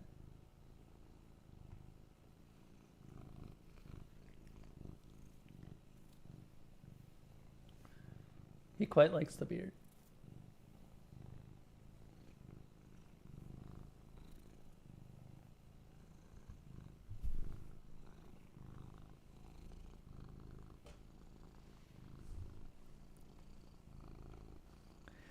Man, I was gonna start reading some of the Dark Forest stuff, and then this kept going.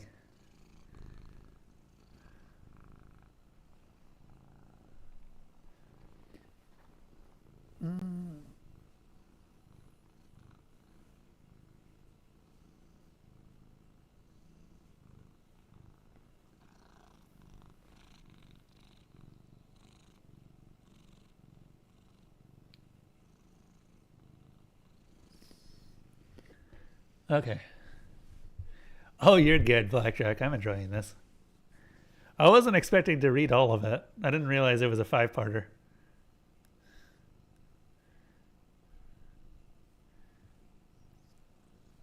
However, we need more stuff. By the way, Blackjack, if you end up coming across more stories at all on HFY, feel free to throw them at me so I can ask.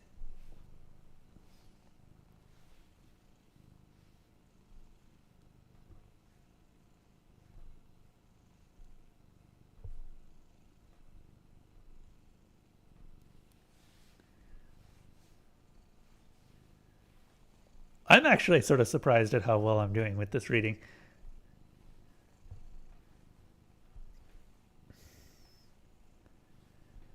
Okay. Most of the rest of the gas station stories are multi-parters like this. I don't know if you want to... if they're short multi-parters, they're fine. If you...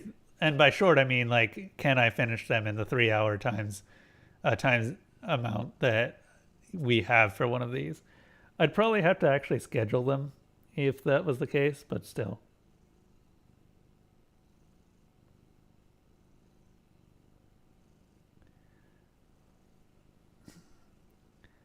Hey, Bart. I think I need to trim your claws soon.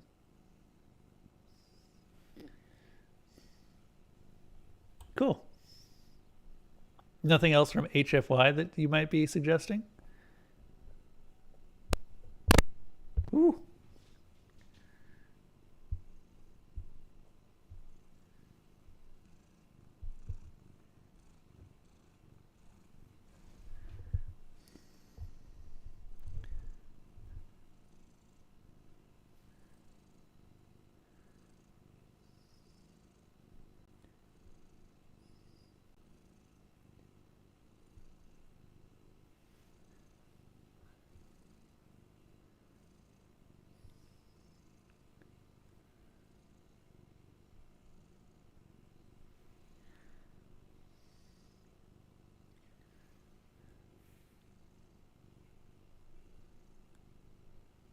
That just means you are probably due for a good binge. Yeah.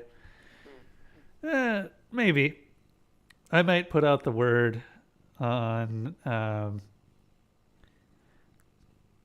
the Discord and see if anyone wants to submit any more. The problem is that the person who's been submitting them the most consistently submits Tumblr posts, and Tumblr posts are very difficult to get responses back from the authors on, if not impossible in some cases.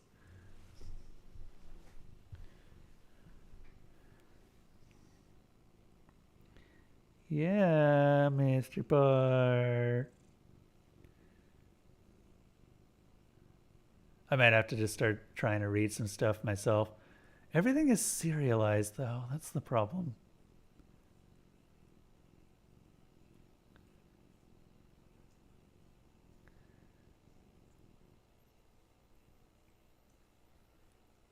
Good kitty.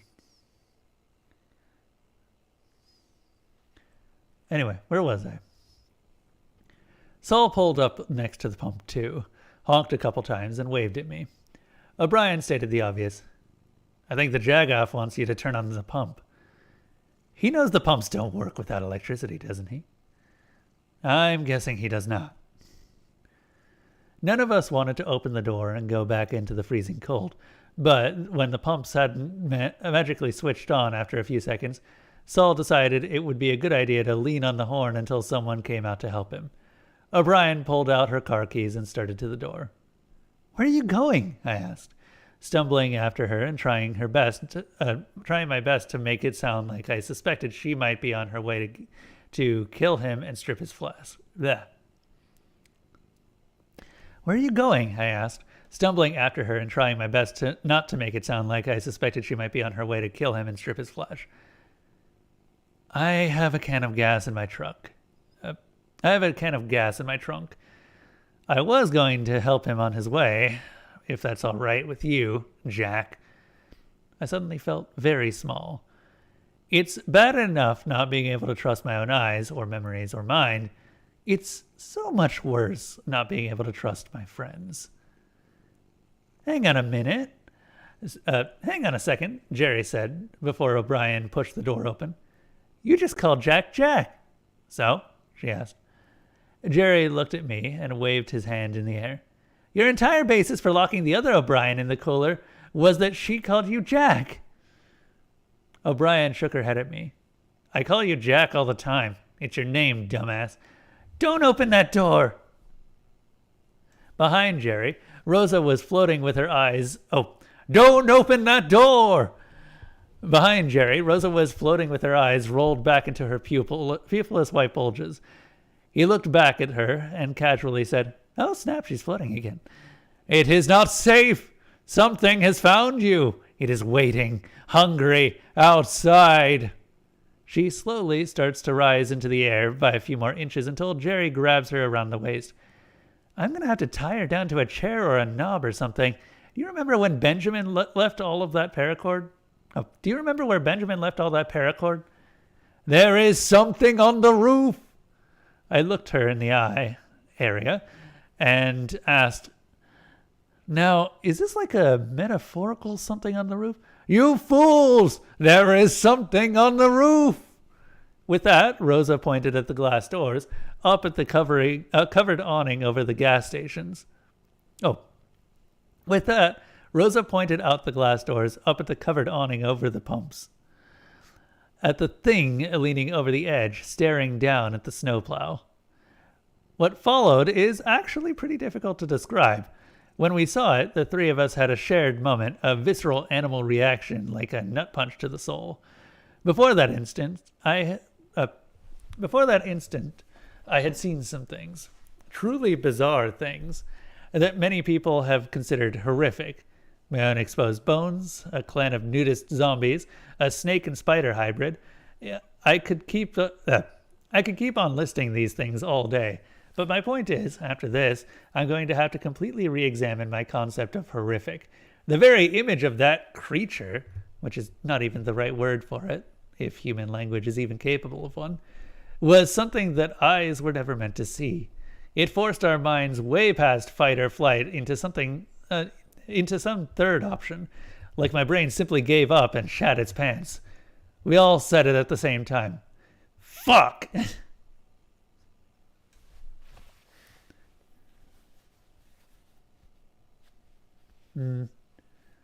Maybe I'll have to find some time and try and find a couple new ones. Rosa fell into Jerry's arms with her eyes closed, and he dropped her onto the ground like Rosa fell into Jerry's arms with her eyes closed, and he dropped her onto the ground like a sack of dog food. We were all transfixed at the horrendous beast on the ledge of the pump awning. Its head was the size of a beach ball, shaped more or less like an enormous skull. The eyes were sunk in charcoal pockets that didn't appear to move in time or relation with the rest of the body, sort of like balls of smoke. 2 nostril slits over a half-open mouth filled with disorganized rows of serrated chalk-white teeth like those of a shark, each one about the size of my thumb. It had 2 spiraling horns, both at least a yard in length and shiny black marble in appearance. The thing's clawed hands were tipped in jagged talons, blacker than black, and its skin resembled that of a third-degree burn. Pinkish deposits of scar tissue glued upon layers of giant ropey muscle. Even more interesting was that we could see the beast in all its monstrous glory outlined against the sky, even though there was no light out there other than the ones in the snowplow. Our eyes were picking up a whole new wavelength outside the normal visible spectrum, and it was all coming from this thing. "Three-way jinx!" yelled out Jerry, temporarily snapping the rest of us back to reality, and in all likelihood saving us from losing what was left of our minds. O'Brien fell to the ground and started violently barfing. "Hey!" yelled Saul from inside his truck. "You guys got any gas left or what?" As much as I didn't want to look back out those doors, I had to. Saul was about to do something he had no idea would be the single worst mistake of his life. I feel like maybe I should tell you just a little bit more about Saul. When I was still too young to drive, I would have to walk half a mile every morning to my area's school bus pickup spot at 5:30 a.m. My house was close to Saul's hunting camp where he parked the school bus, so that meant I was always first on the bus route, and if I were ever late, he would leave without me. But depending on how hungover he was, he might not start driving until 6:30 or 7, which meant I would have to stand in the middle of a dirt field next to the road for up to an hour and a half at the point of each day where mosquitoes would start waking up. After his wife left him, he became a much more intolerable drunk, and his kids would show up to school with bruises and broken teeth. He would spend hours at the gas station sometimes, refilling the same cup of coffee over and over and droning on to anybody who would listen to him about which new group of people he had decided was ruining his country. One time, his name came up on the transmission. There was a man, Saul Berthelot. He cries alone indeed. Yeah, that's still not... I can't do a Slavic accent, let's be honest. There is a man, Saul Berthelot. He cries alone in Deerstan. His blood alcohol content is 0.3110. He owns 42 firearms. His favorite color is purple. I guess my point, if I even have one, is that Saul was a shitty bus driver, a shitty husband and father, a shitty customer, a shitty person, and probably a shitty hunter too. He was a lot like most people in this town, actually, and even still, I did not want to watch him get his skin ripped off. I got to the front door and pushed them open. I got to the front doors and pushed them open at the same time Saul was stepping out. Let me try that again. I got to the front doors and pushed them open at the same time Saul was stepping out of his snow truck. I screamed, "Stay inside your vehicle!" Either Saul hadn't heard me or he decided to ignore it, choosing instead to down the rest of his 40-ounce Natty Light before tossing it into the snow. "Saul, go back to your truck! There's a gas leak or something!" He was a couple yards from his truck when he looked at me and yelled back, "Fuck you! I need to take a piss!" The creature lurched forward from the edge of the awning, reached its left arm down with the speed of a mousetrap, and snatched Paul into the air by his feet. The beast pulled Saul, dangling upside down, screaming and cursing, close to its mouth. Saul was extremely lucky that he always kept a loaded pistol tucked into his pants, not because that helped him survive this situation. No, he died. Like, so much dead. But at least the pistol saved him from what could have been a feast of agony for a thing on the awning, which I had deduced by now was actually the real demon Sagoth. He popped off a couple rounds into the demon's face, but the mortal weapon was as ineffective as a bee sting, and all it did was piss off the demon enough to slam Saul full force against the concrete pavement below. When he picked the man back up, his broken body dangled lifelessly in the monster's hand. With its other hand, it poked at Saul a few times. Then, with one of its talons, opened the man up and spilled the blood out onto the snow. As far as the last words go, "Fuck you, I need to take a piss," are probably not the ones you want on your tombstone. I felt myself being yanked backwards by my shirt collar and tossed onto the floor of the gas station before O'Brien closed and locked the door. Yeah, nice, lock the door. The deadbolt will be sure to stop the 20-foot-tall demon creature from coming inside. She pulled me to my feet and said one word. Weapons. We stayed as far away from the doors as possible while we turned to place inside out, looking for whatever we could use to defend ourselves. But it was seriously slim pickings. broken glass shards, chair legs, a pair of spare crutches, 3 pocket knives.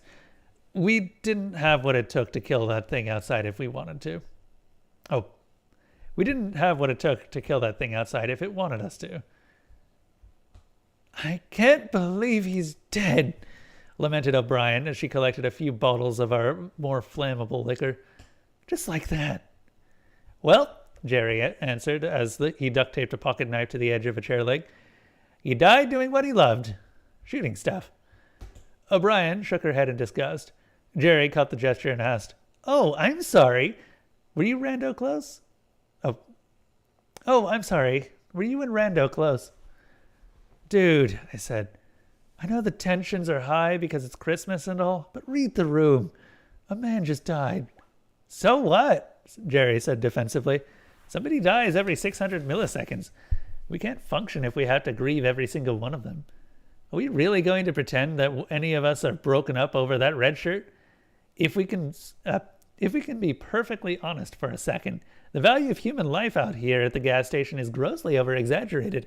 And out of 6 people inside the building, Rosa is probably the only one of us that hasn't killed anybody." He stared at me and O'Brien, daring us to call him on that.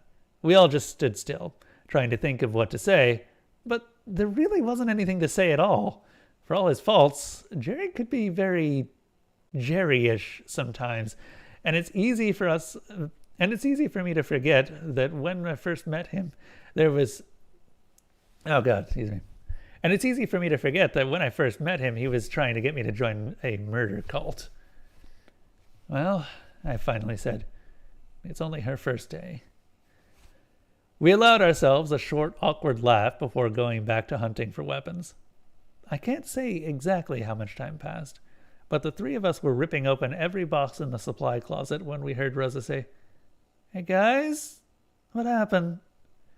We looked back and saw her standing in the doorway pointing at Saul's revolver at the floor. Huh. Oh, no.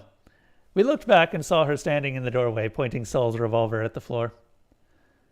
"Where did you get that?" asked O'Brien. "I saw this thing sitting there on the ground outside. Did you guys know there's a snow truck out there?" "How did you get it?" O'Brien asked, even though I think we all knew the answer already.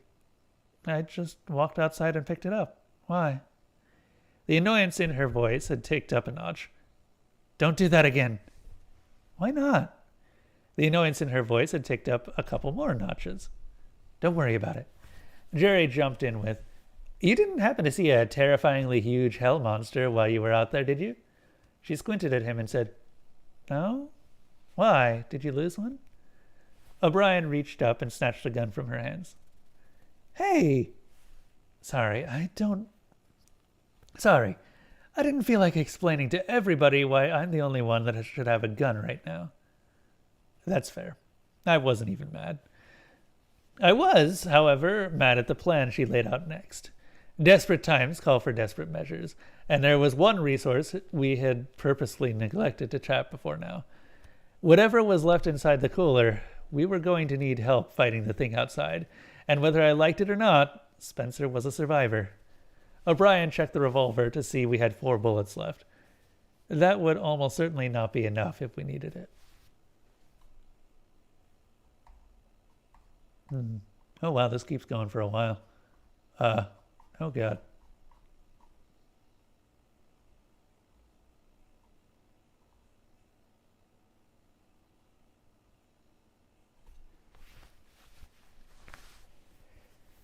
What time is it? Oh, it's 9:27. We might actually do a 3-hour story night.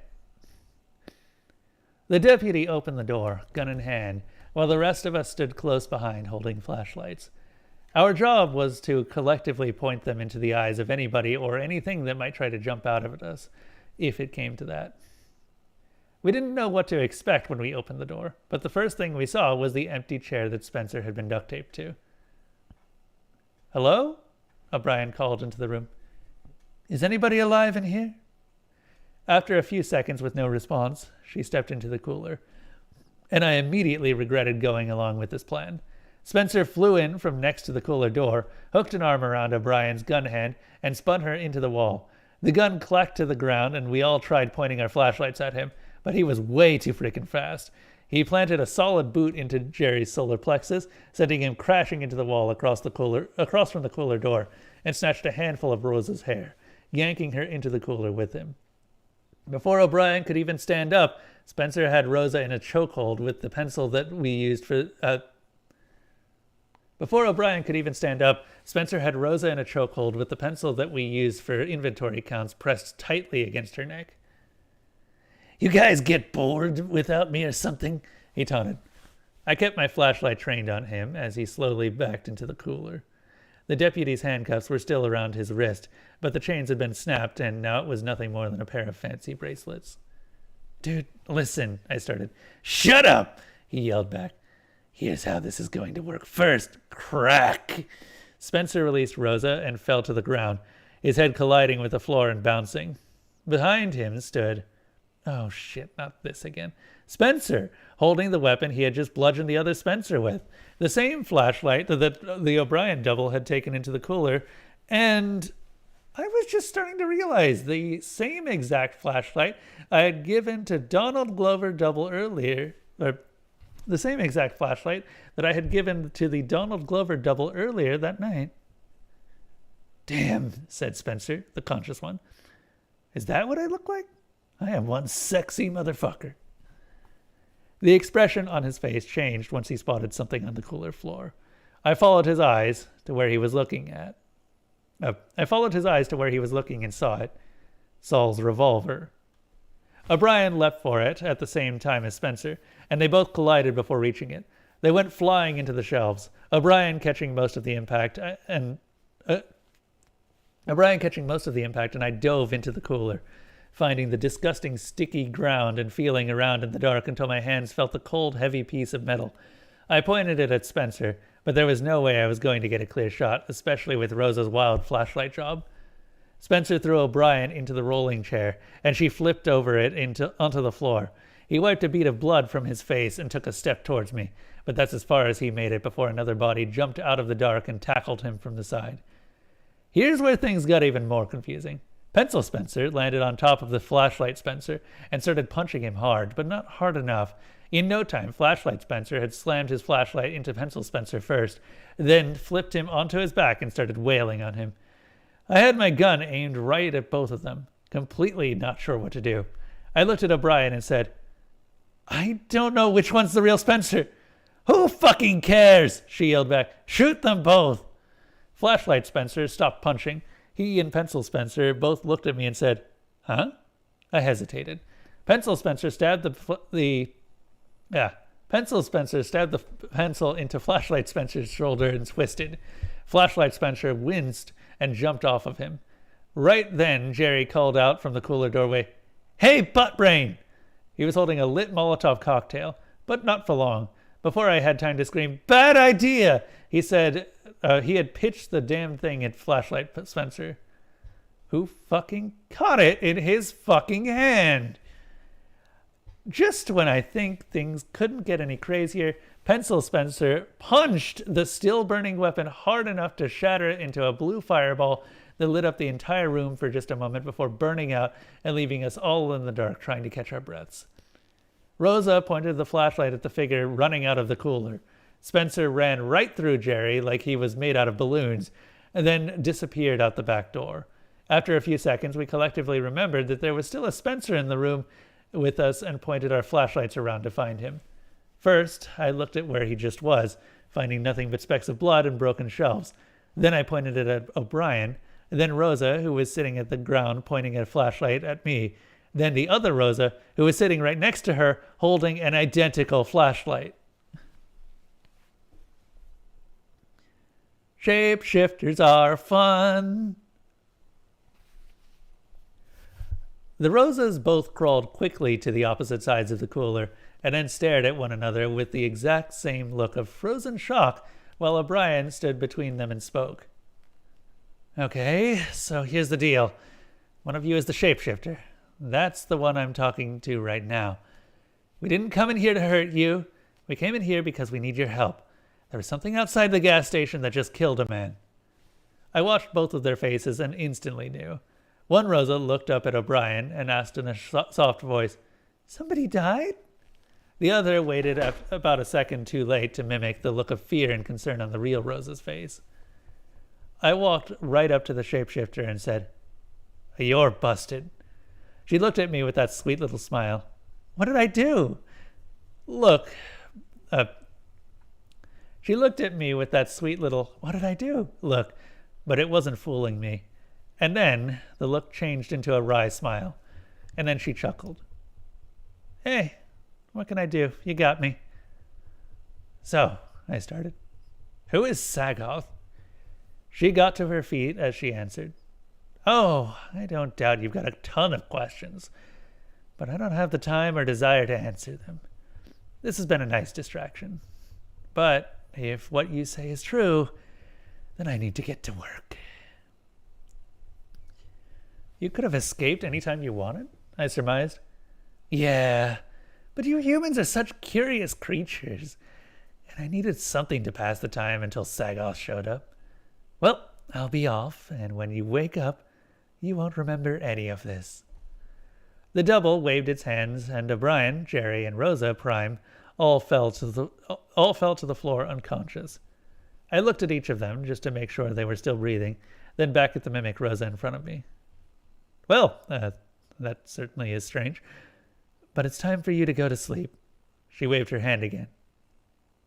I blinked a couple times. "What?" she said. "I don't sleep," I said.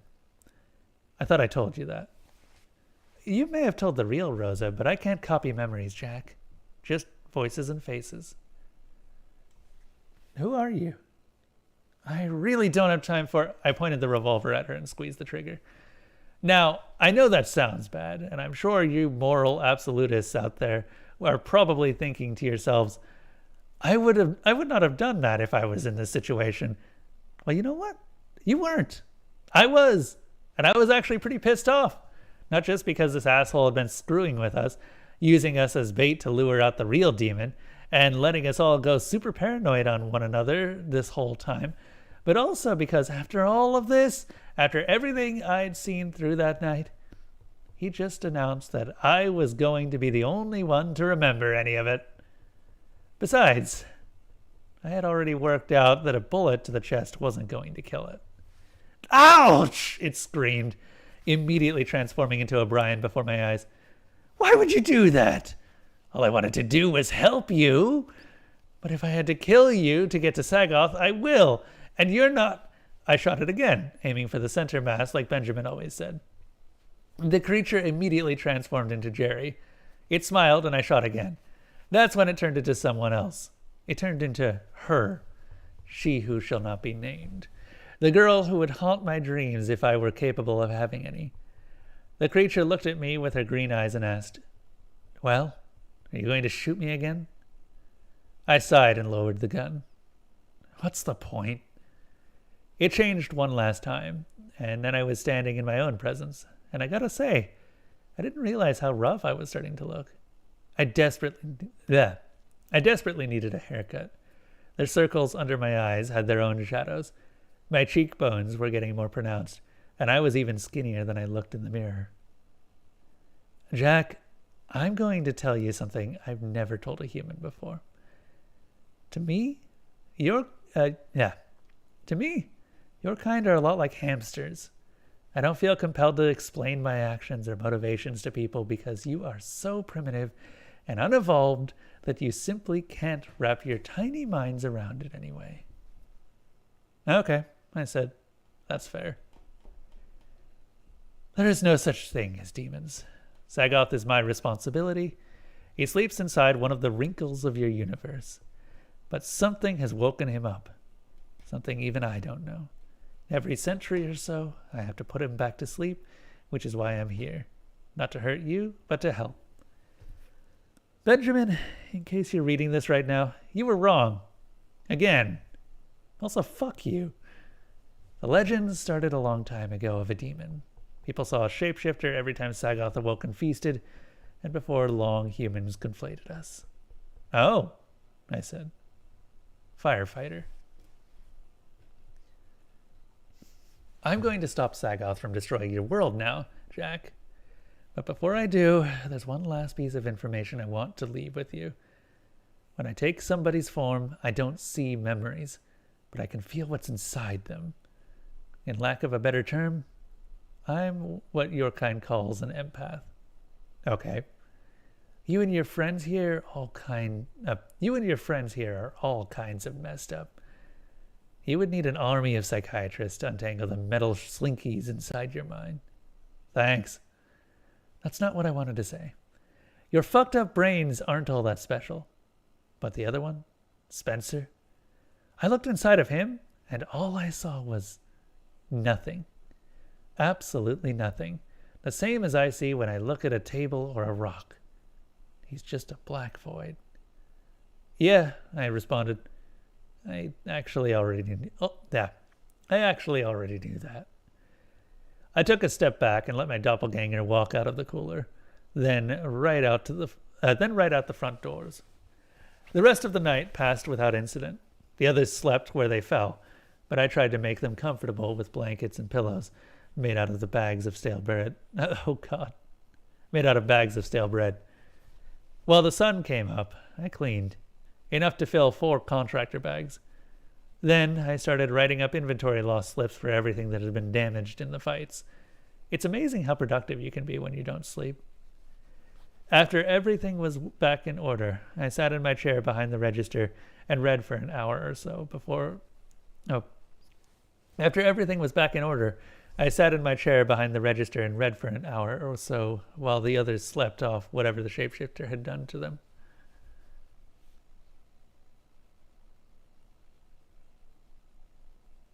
Oh god, there's still a ton more.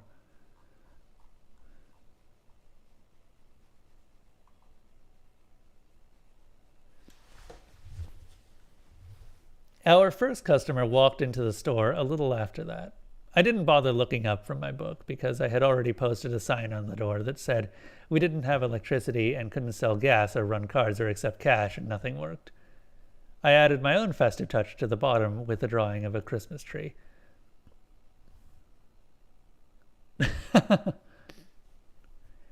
The customer walked up to the counter and interrupted my book right when it was finally starting to get interesting. Excuse me, do you have any Band-Aids? I looked up from my book and saw the man standing there with Spencer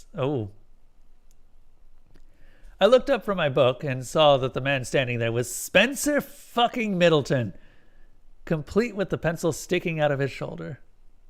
I quickly reached for the gun, which I had left on the counter, and realized it wasn't even there anymore.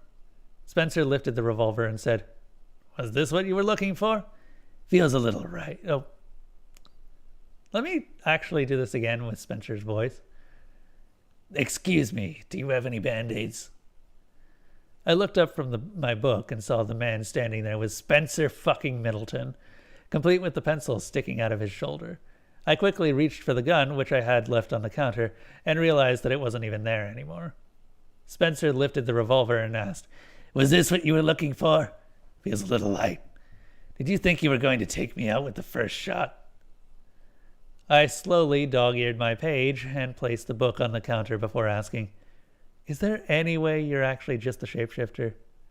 Spencer shook his head. A minute later, we were back outside in the knee-deep snow behind the gas station. Spencer dug the barrel of the gun into my back and walked me towards the woods. Before we got there, he said, "Stop!" Then he looked around, smelled the air, and smiled, and pulled a long knife out of its sheath on his belt. "Yeah, this will work. Are you left-handed or right-handed?" "Why?" I asked. "Never mind." He grabbed my left hand and sliced my pinky clean off, and grabbed both of my crutches and yanked them away from me. I hit the thick blanket of snow and hugged my rapidly bleeding hand wound against my stomach. The hot, wet liquid pouring out felt strangely comforting as it warmed my torso. "Nothing personal. I just need some bait. I got a new boss now, and he wants me to bag and tag someone special. Do me a favor and keep on bleeding. It won't take long for the thing to catch your scent. For what it's worth, If this thing doesn't kill you, I'll let you live. He turned and began to walk away. "Hey, Spencer!" I shouted out. "Hey, Spencer!" I yelled after him. He stopped. "Yeah." "You're a dick." He laughed and walked back into the gas station, carrying my crutches under his arm. I laid on my back, looking up at the sky, and heard the familiar sound of the gas station door closing, followed by the familiar scraping noise of the deadbolt going into place.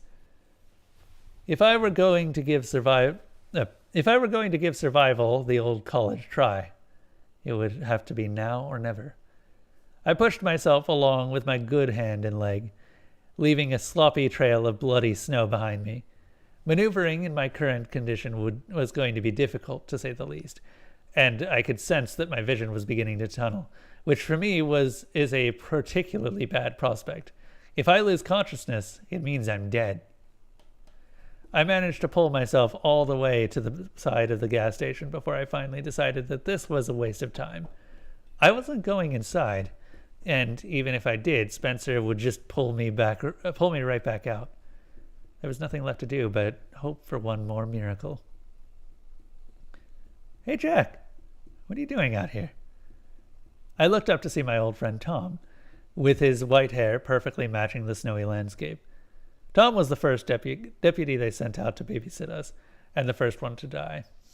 I squeezed my bloody nub under my armpit to try and slow the bleeding as I worked out if I was looking at a ghost, hallucination, or the shapeshifter, and realized that I genuinely couldn't tell. Spencer's using me for bait. Tom instantly morphed into a 7-foot-tall,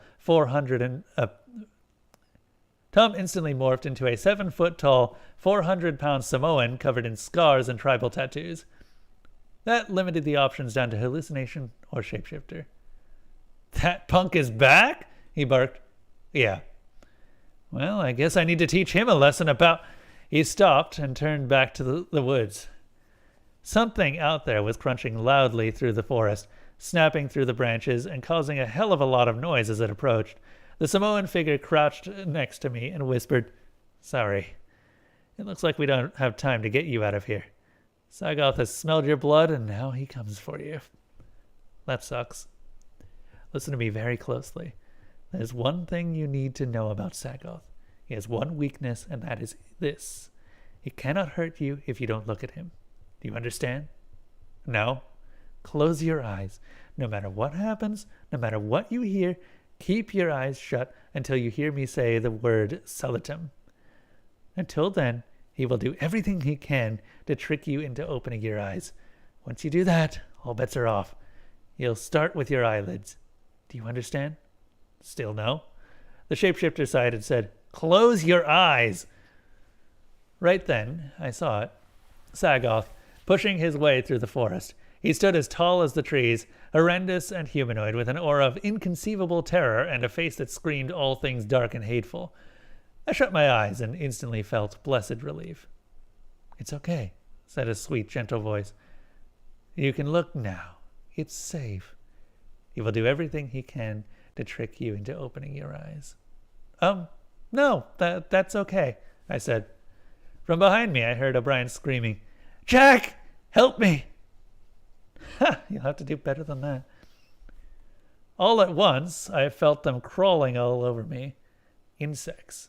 They chirped and squeaked as they flooded up my pants leg and under my clothes and even into my nose, ears, and mouth. I gagged and swatted at them, but still pressed my eyes shut as hard as I could. A burning heat blasted across my face as I heard the giant being scream from inches away, "Maggot, open your eyes and behold your damnation!" "No thanks," I shouted back. And then he brought out the big guns. The next thing I knew, I was falling. There was no earth between me. There was no earth beneath me, only air, whipping against my skin as I plummeted down, down, down. It's a good thing I'm such a coward, because I think squeezing my eyes shut in a situation like that was actually my natural reaction. After falling for what felt like ages, I finally landed in a warm ocean. This was about to get really tough. I kicked and screamed at the water around me with no idea which way was up or down. I was certain that I was about to drown, but still I kept my eyes shut. Eventually, I could feel myself rising. The air left in my lungs was Eventually, I could feel myself rising. The air left in my lungs was possibly enough to pull me to the surface. I held off for as long as I could until my lungs ached with pain. Excuse me. That was almost as bad as death. And still I had not broken the surface. This was it. The moment I would finally die. But if I had to go, I wasn't going to give that douchebag demon the satisfaction of knowing he had beaten me. I kept my eyes shut, put up the 2 middle fingers, and took a deep breath of water, which of course turned out to be air. As soon as I inhaled, I was transported back to the snow-covered patch of dirt next to the gas station, completely dry and still freezing to death. The air suddenly reeked of boiled eggs, and a girl's voice said into my ear, "Selatum, you can open your eyes, Jack. Sagoth is back where he belongs." I cautiously opened one eyelid and looked at the amazingly beautiful woman standing beside me and asked her, "So, he's gone?" "For now. It's interesting. Most people crack at the spiders and look, but you got all the way to the ocean. I don't expect this to mean much to you, but I'm actually impressed." A metal pole erupted out of the center of his chest. A metal pole erupted out of the center of her chest, and she fell to her knees, coughing up copious amounts of blood. She looked down at the thing with a bewildered expression, then fell over onto her side. The pole was thin like an arrow, covered in serrated hooks, and once she hit the ground, I could see that it was actually a spear. The other end of it protruded from her back, and a black cord connected it The other end of it protruded from her back with a black cord connecting it to...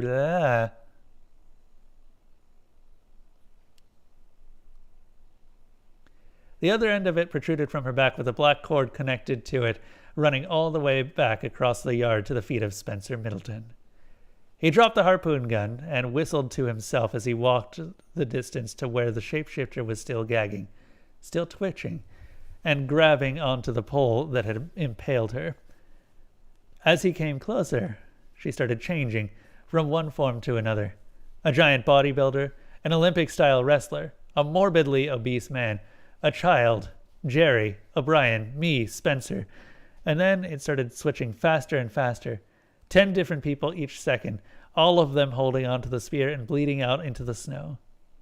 It went through 100 of them before it finally stopped and settled on that of a frail, old Asian woman, tiny and wrinkled, with more white hair than black, huddled in a fetal position as tears rolled down the side of her nose into the snow. Something told me that if the shapeshifter had a true form, I was looking at it. "Struggle all you like," Spencer said to her. "That spear is a tungsten silver alloy. You can't pull it out or break it. I own you. And in a moment, dead or alive, I'm going to sell you." He grabbed her around the neck and dragged her away. All I could do was watch them go. She connected eyes with me until Spencer had dragged her around the side of the gas station, and then that was it. I was alone. I couldn't move anymore. Even breathing was beginning to become a near impossible task. I thought about how strange this was going to look. To Jerry, or O'Brien, or whoever was going to be unlucky enough to find me out here. Clutching my 4-fingered hand under my armpit and staring out at the forest. The blood in the snow was already being erased under a slow flurry of snowflakes, and after an hour or less, it would look like none of this had ever happened. People knew I had mental issues, so this wouldn't even be front-page news. The only curiosity will be, I wonder what happened to his finger. Oh well. There were certainly worse ways to go, especially in a world with monsters like Sagoth and Spencer. I watched the snowflakes fall and focused all my efforts on the labor of drawing in one more breath. And then one more.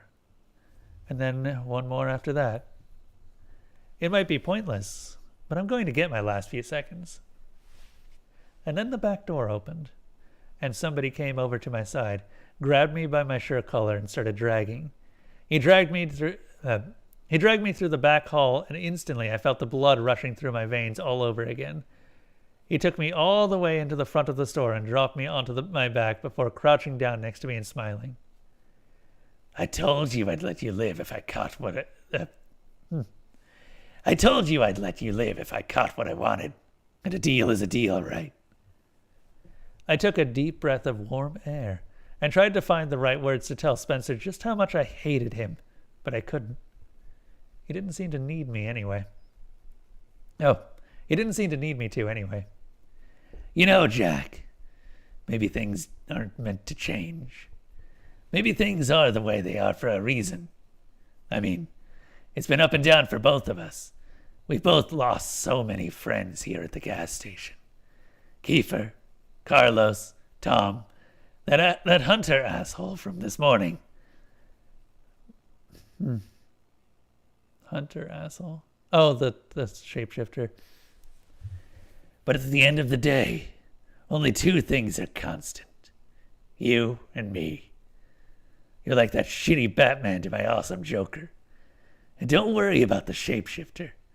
I just handed her off to my new boss, so she won't be bothering you anymore. He stared out the doors at something I couldn't see and smiled a big, smug, self-satisfied smile. You're right. Some things never change.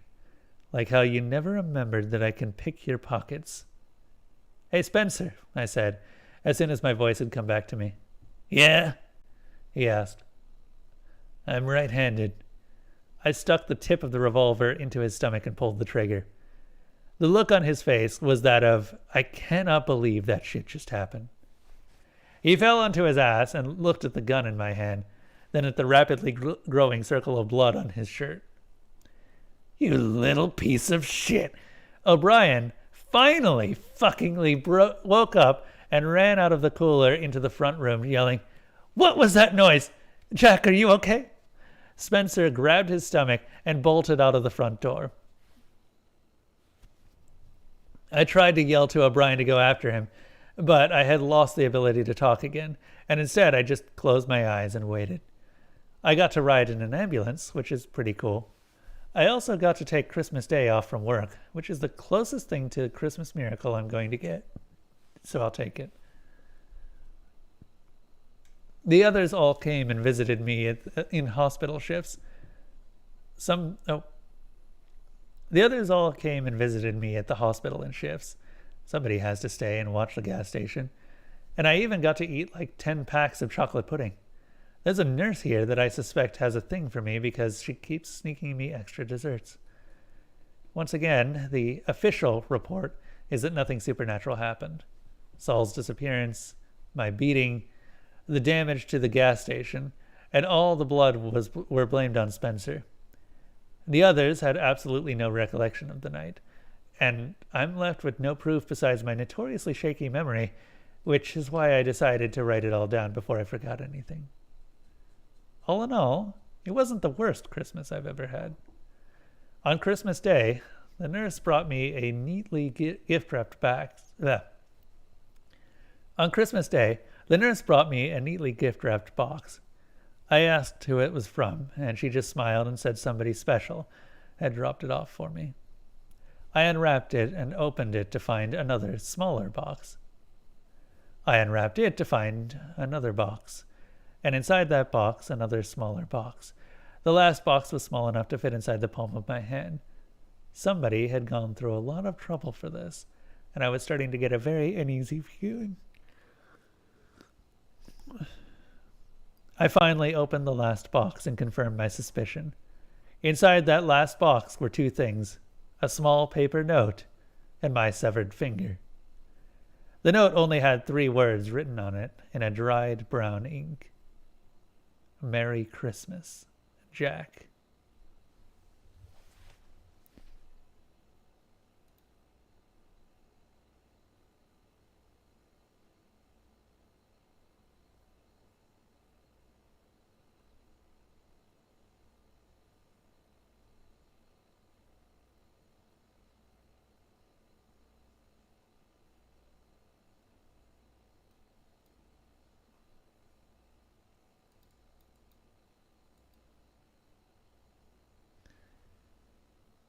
All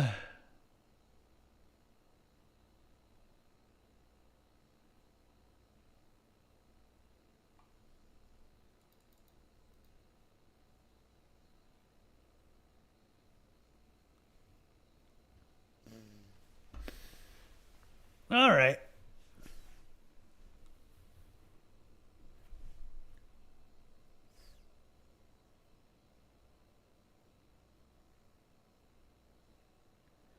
Well,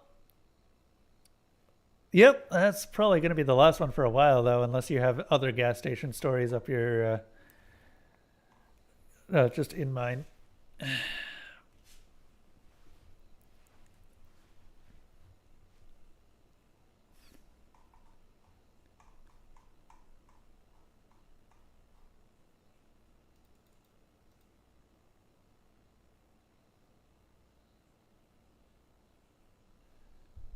They're all about the same length as that one. I don't mind that.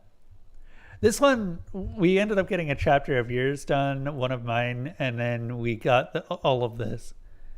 Yeah, we might want to take a break, though, before this next one, which I think we still have one story left from Ella Dice, if I remember right.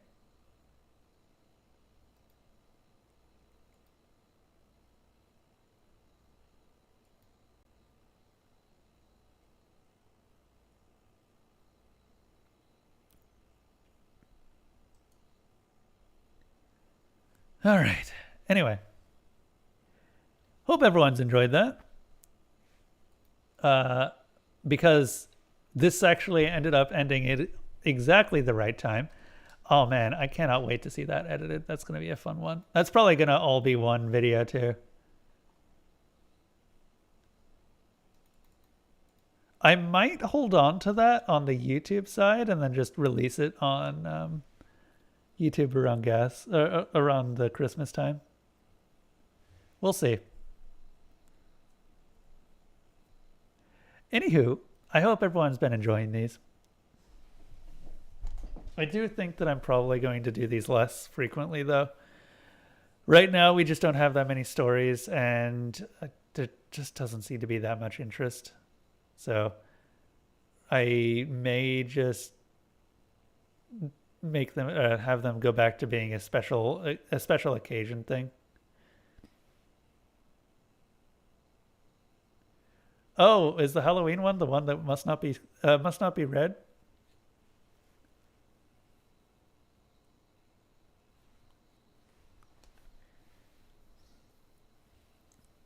Yeah, I probably should just make these into a special occasion thing instead. Okay. Wasn't sure.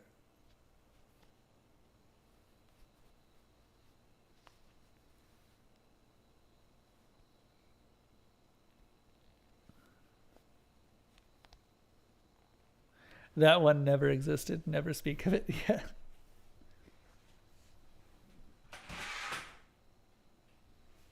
So, anyway, thank you everyone who has been watching. I do appreciate it.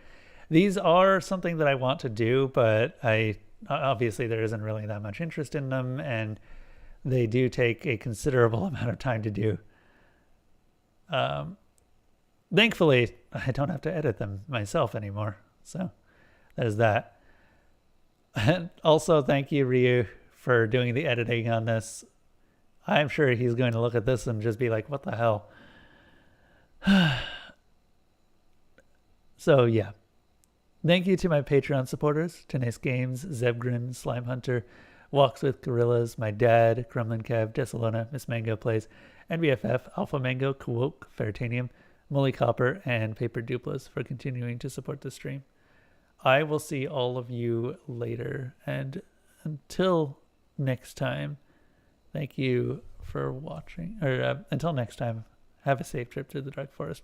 Oh, also, thank you to my various author supporters who allow me to read their content on stream. That's Dr. Blackjack, Gas Station Jack, Galgamos, Mercury the Dealer, Slightly Assholic, Kaiser5243, and Tandy Trucks 35.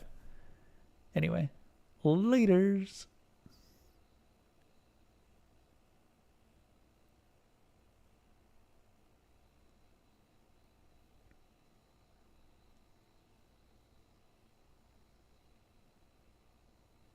Who do I want to raid? I'll go ahead and raid Roseguard, who's currently doing Fallout 4.